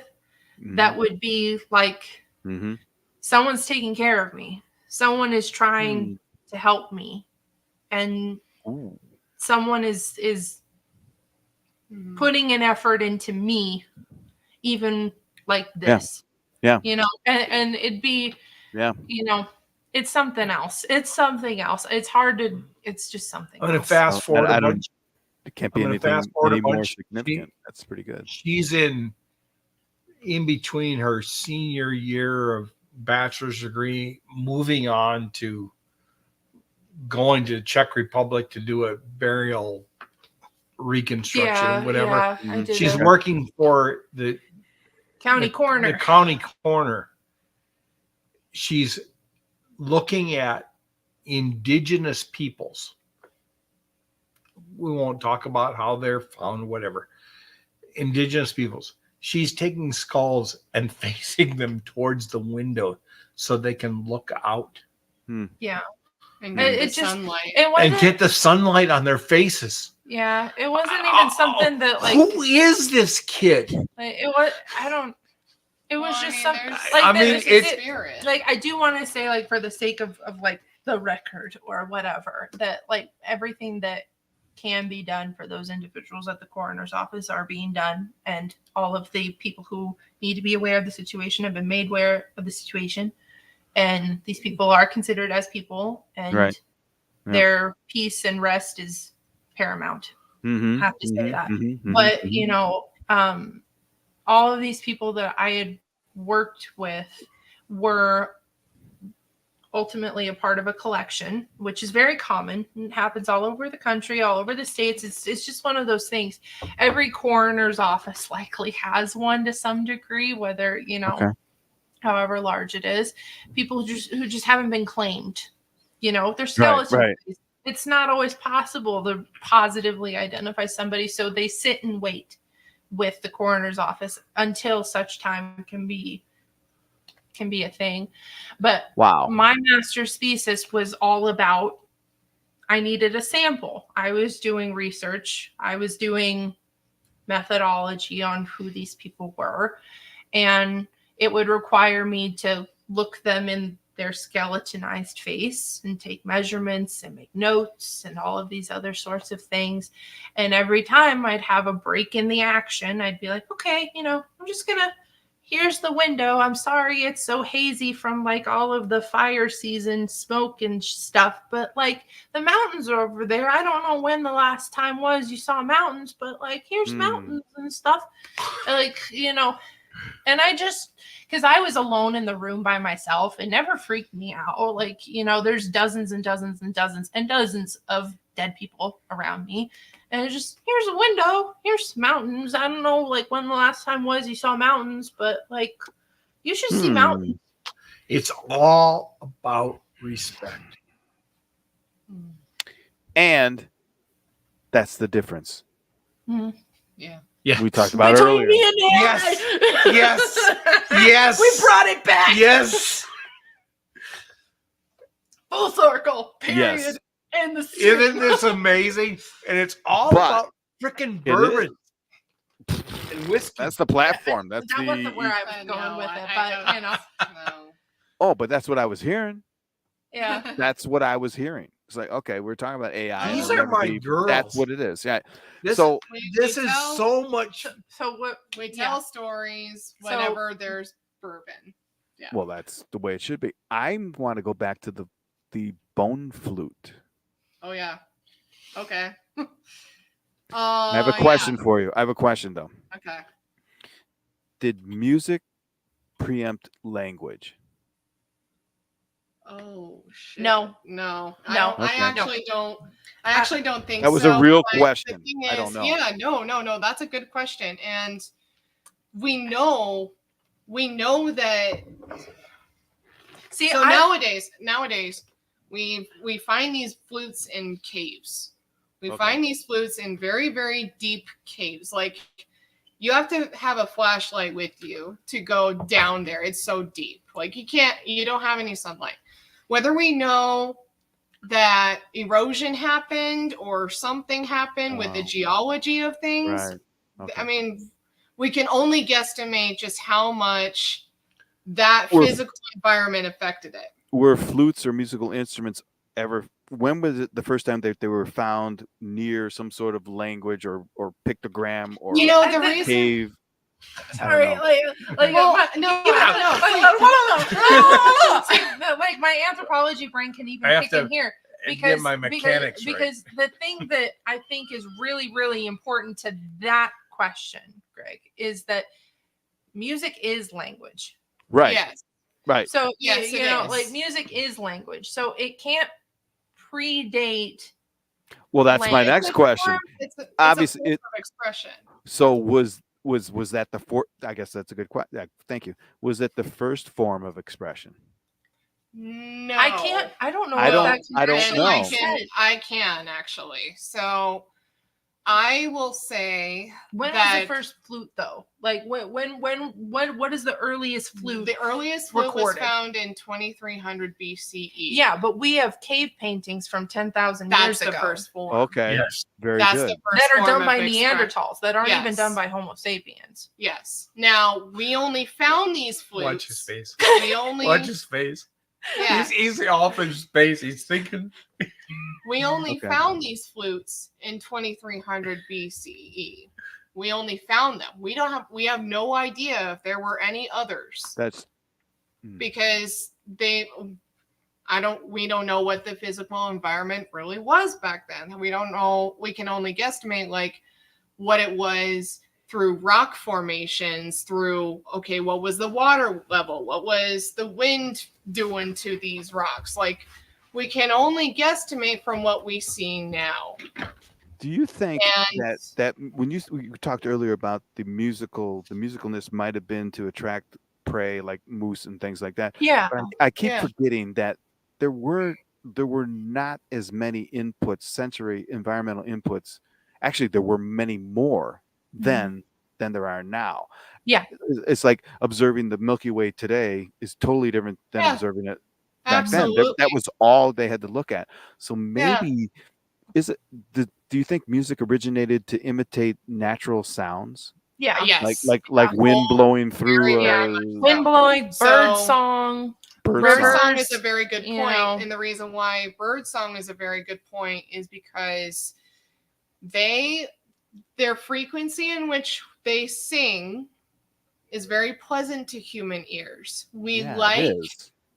we like notes that are a certain space apart. We don't like them when they're very close together. It's like if you visualize a piano, right? You have black keys and white keys. If you play a black key right next to a white key, it's not a very pleasant sound because the space between them is so small, so it sounds like a shock wave. The best way I can explain why it's dissonant, that's the word that we use when we say it's unpleasant. The reason why it sounds dissonant to us is we think that that's a bad sound. I mean, Where does that? it's Okay, stop there. loud and- Why does that trigger that in us? I understand it I does, think but how did we pick that up? Yeah, I That's think physics. it's because it's physics. You know, The we sound have waves, tiny. like we like Oh. sound waves that are moving in the same Yeah, rhythm, we same like rate. Yeah, But if we have ones that kind of intertwine with each other, We like Mhm. perfect thirds. We like perfect yeah, fifths. yeah. Well, If we we have have, if, perfect Oh, if okay, we have okay, ones okay. that clash, the sound Yeah. waves clash. So do Yeah. perfect thirds and those occur naturally then in nature? What would You be know, like with the in- sound of waves hitting the rocks or to an extent, yes. And the reason why, so when you hear an orchestra, we're going off of a designated pitch level. The exact level is 440 hertz. That's the sound wave that it goes. I don't know how to visualize the sound wave, but that's essentially what we tune all of our individual sounds to. Oh. A bird would probably be a lot higher. The higher the hertz, the higher the pitch. The lower the hertz, the lower the pitch. The faster the sound waves is also pitch, very, very fast, like very, very close together sound waves is very, very, very fast or very high. And then low, slow waves are right. I should probably go this way. Low, slow waves is very low. That's like a whale call versus a bird song. A bird song is going to be a lot higher. A whale call is going to be lower likely. Or like that is very interesting. And it's like, so the croaking of frogs late at night. So you've got the night, the darkness. You've got that whole low. And then that when the sun rises. And then how does their sound blend with all of the crickets and cicadas and all them and it does, right? Because it does, And that's another thing is like, I think that birdsong sounds pleasant to us because it's not too high, it's not too low, and overall it's like it's, I don't know, it's playful. It's not it's very playful. It doesn't threaten. Versus like a cicada, they're piercing, they're loud. It's like a plague is coming through your field. Half the nation is suffering from cicadas right now. Right. It's a plague. One of those cycles. Usually, if you have a bunch of insects, they're like, that's a very, very aggressive sound. But we don't like that. But it becomes a white sound that works well with all the bullfrogs and all them other. I think that one has more to do with rhythm. Can you imagine what my life is like? Having to deal with this conversation. I don't know what I'm going to step into every night. I think that. But I'm ready. Yeah. I think that has something to do with rhythm. So when you hear crickets chirping, it's like dot, dot, dot, dot, dot, dot. It's very steady. No, absolutely. We like steady. We like steady rhythms. We don't. We can get behind. Yeah, exactly. Yeah. It's predictable. Yeah, it's predictable. Exactly. But when you hear a growing crescendo of, and you see a massive fog, let's just say a massive fog of insects just getting louder and louder, and you get that hissing sound, and you get some sort of like screeching sound. Yeah. It's like, oh no, something is coming it's like after. A tornado siren. Sirens. That's they're organized, programmed to do that, to sound how they are, to purposefully to instill that. Hey, you got to do something. Yeah, right. Sirens will use pitches that are so close together that they'll make our hairs vibrate like we have little tiny hairs in our ears. Right. And those tiny hairs in our ears are organized a lot like a soundboard. So when you have like hairs that are on top of one another, it's like they're hitting all the time. But when you have like, sorry, I have to do the camera thing. No. When you have hairs that are sounding one pitch and then one pitch, our ears can make sense of that. Yeah. So it sounds a little bit more pleasant. Mm-hmm. So we can when we hear sirens, it means, oh, something is wrong. We have to react. So like a fire siren or a fire drill, like those pitches are so close together that they disrupt what's going on in our ears, and it's so jarring that we are like, okay, we have to react. We have to do something. Yeah. And that's possible. It is possible that there would be some other species or something that would find those tones relaxing. Yeah. I mean, that's a whole other thing. This is a very, very important point that you bring up. There's a field in music that is very related to anthropology. It is called ethnomusicology. And what that is... Did you say no musicology? No, or ethnomusicology. So like music culture. Like music culture. Music culture. So... Yes. He's going to write it down. Be taking notes. So, ETH N-O. Oh, Music, shoot. M-U-S-I-C. I see the next 3 months of Greg This is so good. tapped out. It's a very You know what? I bet he's thinking, how can we get AI and music? It's already no. Yeah, Are you kidding me? No, How can you like, separate I know the it. two? I know it's You a can't thing. I know separate the I two. see it. I see Like, it all they the are time. very related. This is my life, Greg. Well, I have to deal with this every day. Let the man speak. Like Well, you guys know what we're with ChatGTP. What is it? It's an LLM. What's an LLM? Large language model. yeah. Language. And I've already language. Yeah. Okay. Yeah. So music is a language. Hearing what she thinks about. Oh, well, I want to hear it. About AI. Yeah. Go off. Well, that's okay. off. We'll get there. But so that's why I want to know what was music a precursor. Language is a form. It's a form of expression.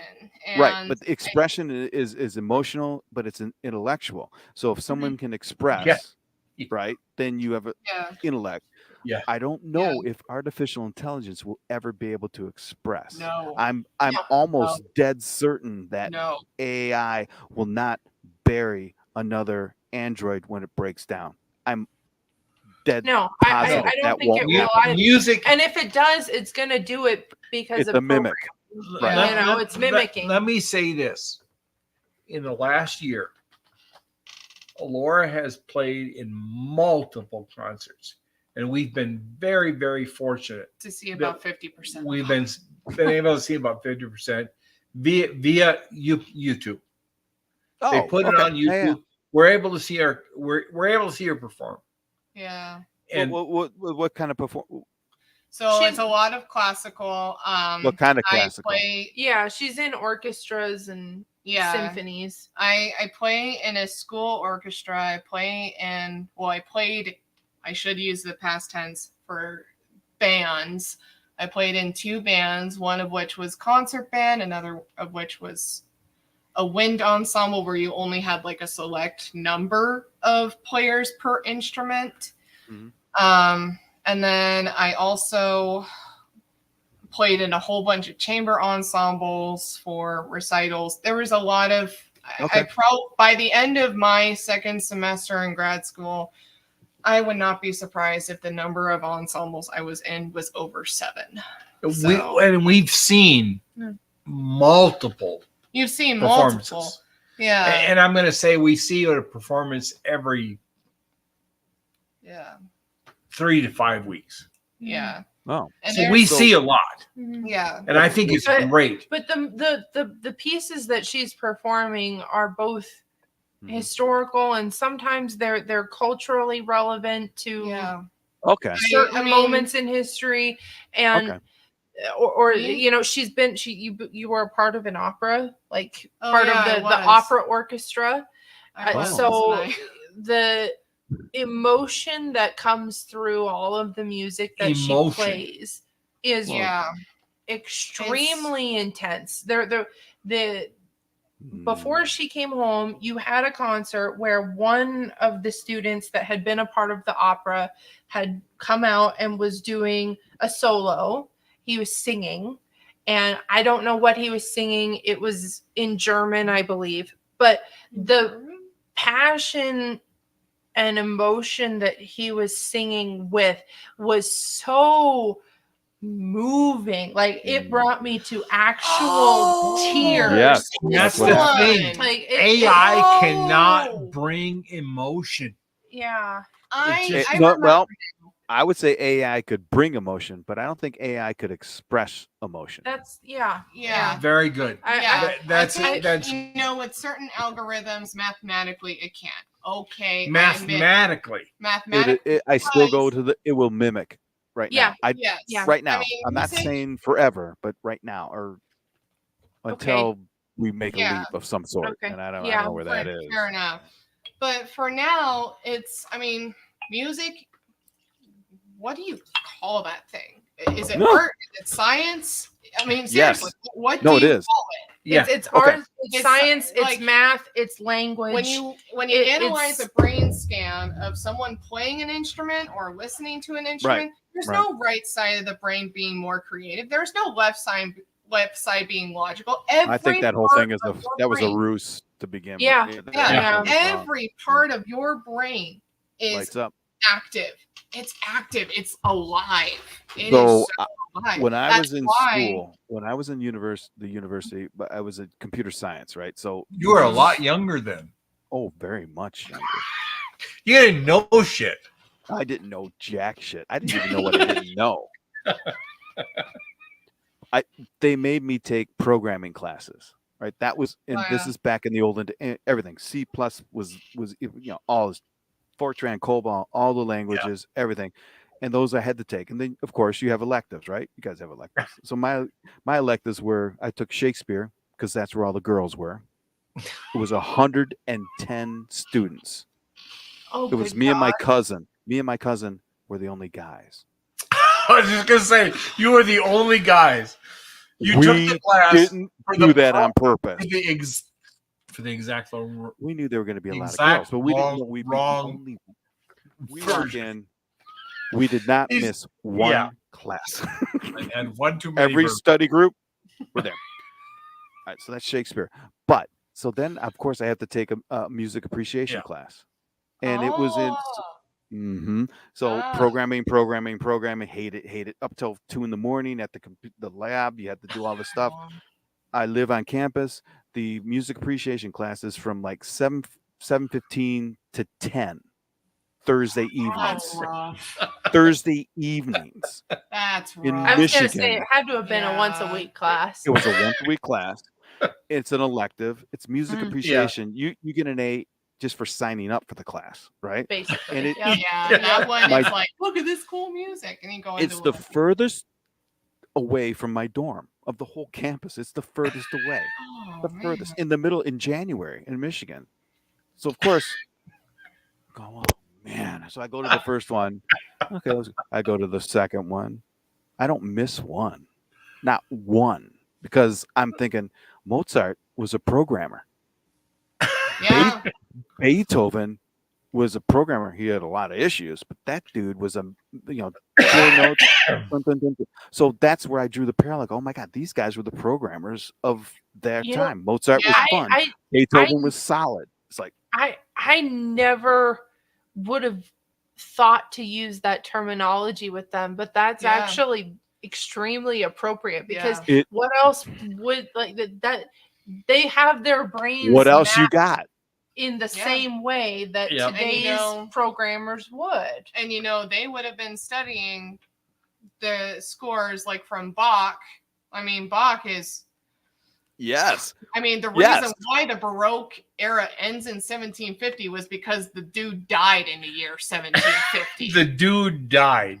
The dude. Baroque, I mean, we're died. I will call all the composers by like, hey, Shostakovich. I will be like, we're doing Shasti. Hi, Shasti. We all love a Shasti. He'd be fine. We all love a Bay. We love Bay. We love Bay, like Beethoven. Like we get close. I mean, we play their music so much. I mean, it's like we get a piece of them. We get a piece of their story. Funny you bring up Baroque because that was what really did it. The Baroque, because of the layered approach.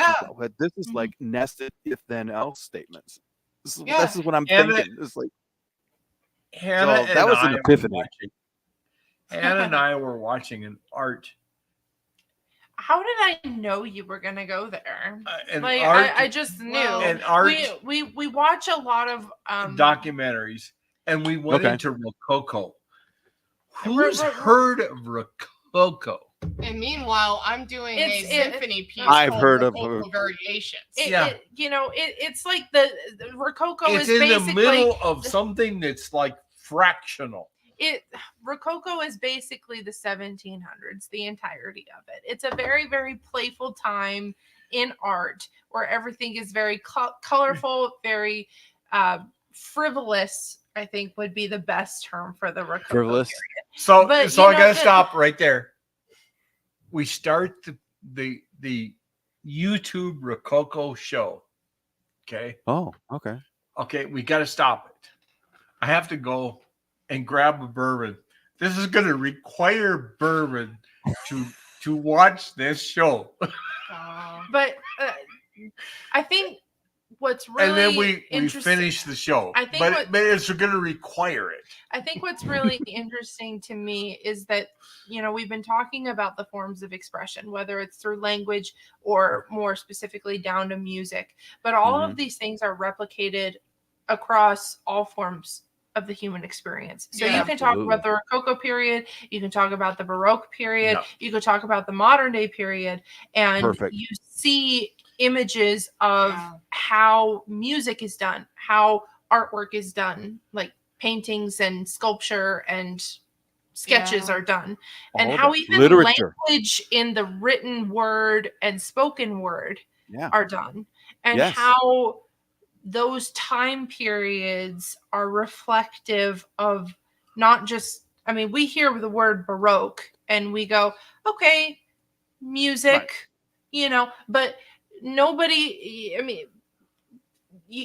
that also includes architecture, like all the way up to the building of the churches that are foundational to people's religions, which are core to themselves as individuals.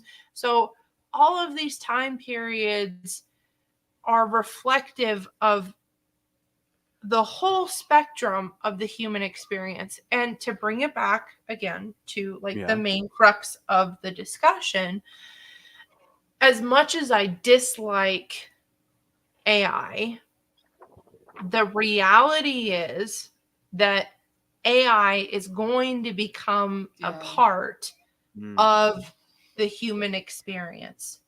It will. I don't think AI is the human experience. I think that it's going to be a faction of what humanity is. Like I said, when I hopped on the call, when I hopped on the show, right when I got home, that artificial intelligence as a existence is the epitome of the human experience. The human mind is always attempting to better itself. What's next? What do we do to make ourselves better? Always, always, always. So obviously artificial intelligence was going to be a step in the human mind experience. So realizing that inevitability, it has to, just like the Baroque era, like the Rococo period, all of these other Renaissance, etc. You're basically making an AI period. It's exactly. Oh no, it is an AI. We it's called the Holocene, actually, more specifically. That's what anthropologists call it. My life. We call it the Holocene. Deal with but the Holocene is we're in the Holocene right now. Is that what? Yeah. Okay. Well, it's interesting. It's the time period of rapid improvements in technology and living.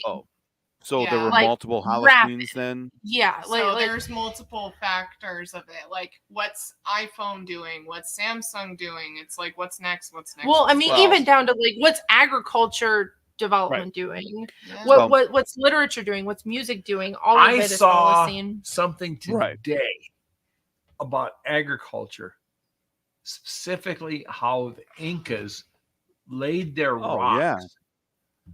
The rocks were laid in the way the corn grew. Again, they figured it out. They were very smart. So, but you got to remember, back then, corn was the thing. It's just the same. It's why there were so many astronomy advances. Yeah. There was nothing else to look at. Yeah. Right? There was nothing in between us and the stars anyway. So, of course, we made up things, and we know when a lunar eclipse is going to, or all that stuff, because there was nothing else to look at. And then when you had brains that would analyze things, well, that moves different. That's what happened. So, very interesting. God, I had a really good point, and I forgot what it was. It doesn't matter. It'll come back. It'll come back. My thing with AI is... it was AI. Yeah. My thing with AI is it's inevitable. Yeah. You know, I know what it is. It is what it is. I have seen unintentionally, I have seen YouTube videos that are like, look what I did to construct a piece that was like I told or the No way. Yeah, I've heard of this. The title of the video would be I told Chat GTP or whatever AI device they were using to make a villain musical piece. Okay. Or I told, and it'll do the same thing with visual art. Like, what would Aries look like Aries as a constellation? What would Aries look like as a demon? Or something like that, and AI would construct it. So it's already happening. You know, I think. Oh yeah. Like I was saying again at the beginning, this case being particular to your situation, Alora, where millennials and Gen Z have these alcoves that we consider safe spaces, little havens that we can just be ourselves and whatever. But then you can go to an AI service and have them write a whole score, a whole piece. That's not fair because that takes years. I mean, so it exploits a vulnerability that exists. And I understand that, but that's a historical perspective. That unfortunately, you're right, but that's unfortunate. Yes. Yeah, and it is because we have a very, very good composing program here at my school, and I mean, we played a piece, we played a premiere, and this kid, I mean, he's 2 years younger than me, but he worked on a piece, a whole entire band piece, for 2 years. I forgot about that. Like 2 years of his time was dedicated to this piece. Mm-hmm. Yeah. And so it's just interesting for us to see the amount of work and passion and love that we can put into what. And that's the key. She said, and love. what AI can throw in put together in seconds. Emotion with music. That's what makes me sad. Yeah, that is sad. That is sad, and it's inevitable. But it's sad. But there's also, now it goes all the way back to like the musician or the composers were programmers. Okay. Well, programming is pretty freaking mathematical. It's a structure that can be optimized and squeezed and compressed. But if he had worked on that for 2 years, what if he had an AI tool to work with for 2 years? Yeah. You know, I don't know. What if he allowed the AI tool to be so restrictive? Yeah. But would it not allow it to stop him? But would that not also become become creative? But would that not also become a potential quantity over quality argument? Yeah, I mean that's the thing. And then but everything can be a quantity over quality. Yeah, everything. And you see it all the time with instrument brands. Steinway and Sons, before Steinway and Sons, you had to go to a specific piano maker and ask them to construct a 10,000 to 12,000 part keyboard. Yeah, that's right. And then Steinway and Sons comes in, and by God, they're a great company. I will forever love them, forever. But the thing is, they are a massive production. So it's like, well, we got to get these out quick. I mean, it's every faction of retail at the luxury level. The first thing that they market is it's handcrafted. Yeah, and you look at a bottle of Maker's Mark, and the first thing they always say is each bottle is unique because it's dipped hand by hand, one by one, by each one of our employees into that red wax to seal it up. It's handcrafted. That's the first thing that any luxury brand is gonna say in all of its marketing. It's handcrafted. Human hands touched it. When does handcrafted not become an issue? You know, okay, so I well, have a we thing. talked about. But I have a like, thing. no. Look at him. He's Greg thinking. mentioned He's this. thinking. I haven't. No, Greg My mentioned God. this earlier that Google, I think, was the example provided that there was such a precedent on the value of human workers, and the minute that we take away the value of human workers, the value of the handcrafted, that's the problem, because now we're saying something's worth more than human effort, which is, I hate that. Okay. I hate that so much. I'm going to give an example. As I'm an gonna give an anthropologist, you should hate that. Like, it just I'm makes gonna me give an so example. upset. We're on a lake. Oh God. Okay. We're How drunk are we on the lake? Well, we're probably pretty drunk because we're on a lake. We're on a lake, and we're on a pontoon boat. Pontoon. Did you hear that, everybody? It's a I've only seen two Let me just make sure I say it into the microphone. A pontoon boat. Okay. Everyone. We're driving down the lake. We've gone through the largest portion of the lake.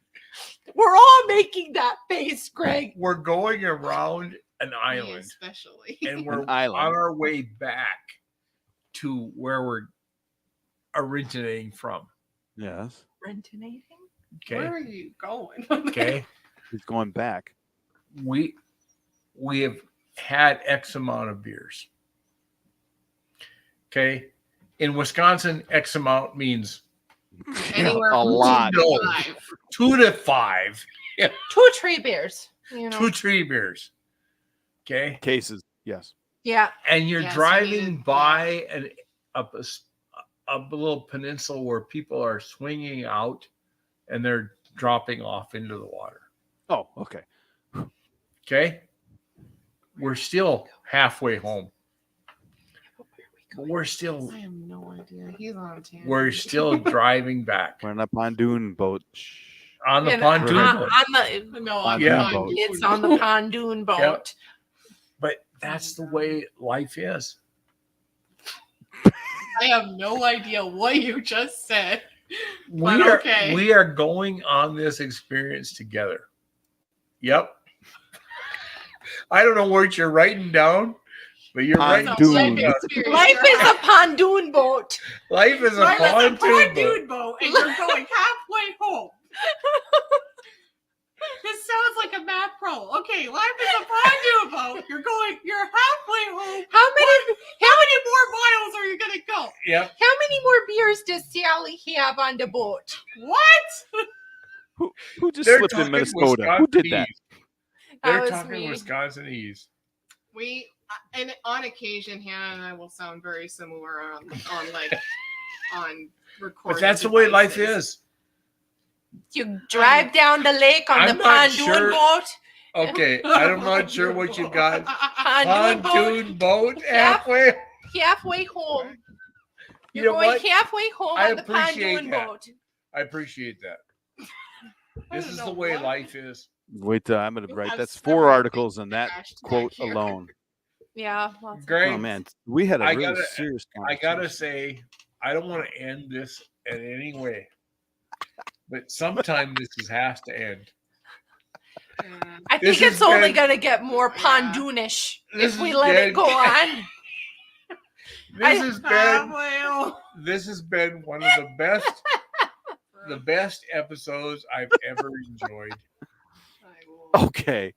Yeah, we're approaching 4 hours. And it got better when Hannah came home. When Laura came home.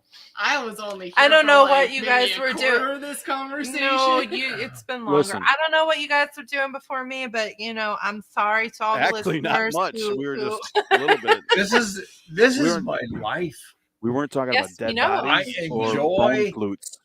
I enjoy bone flutes and skulls looking out of windows. I have a lot more to say spiral maladies. I have a lot more about AI and music. Perhaps it'll be brought up. Actually, ladies, I'm gonna have to tell you this. Both of you guys, perfect disciplines for AI. especially my belief of the thing is AI makes us discover we're more human than we thought we were. AI makes us more human than human. That's my thing. It's a magnifying glass. It's going to help us even discover God. Oh, It's big. Wow. that's deep, man. That is really deep. You know, 3.5 hours I'm gonna in have to this think about- episode. I'm gonna, 3.5 hours in this episode. My brother can drive from Madison to northern Wisconsin on one trip and listen to the whole episode.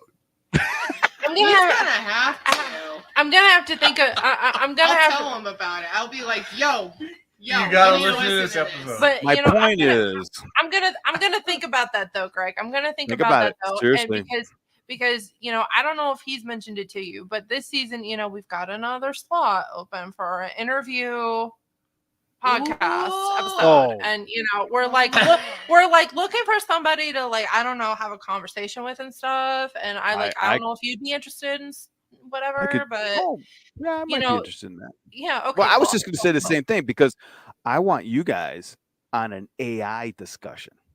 I have so much Okay, to say. but like, listen So though, much like, to are we say. gonna be able to stay on topic? Probably not. Of Like, AI? let's be honest. Yeah, we will, because it goes everywhere. We just did it. Okay, It fair. goes everywhere.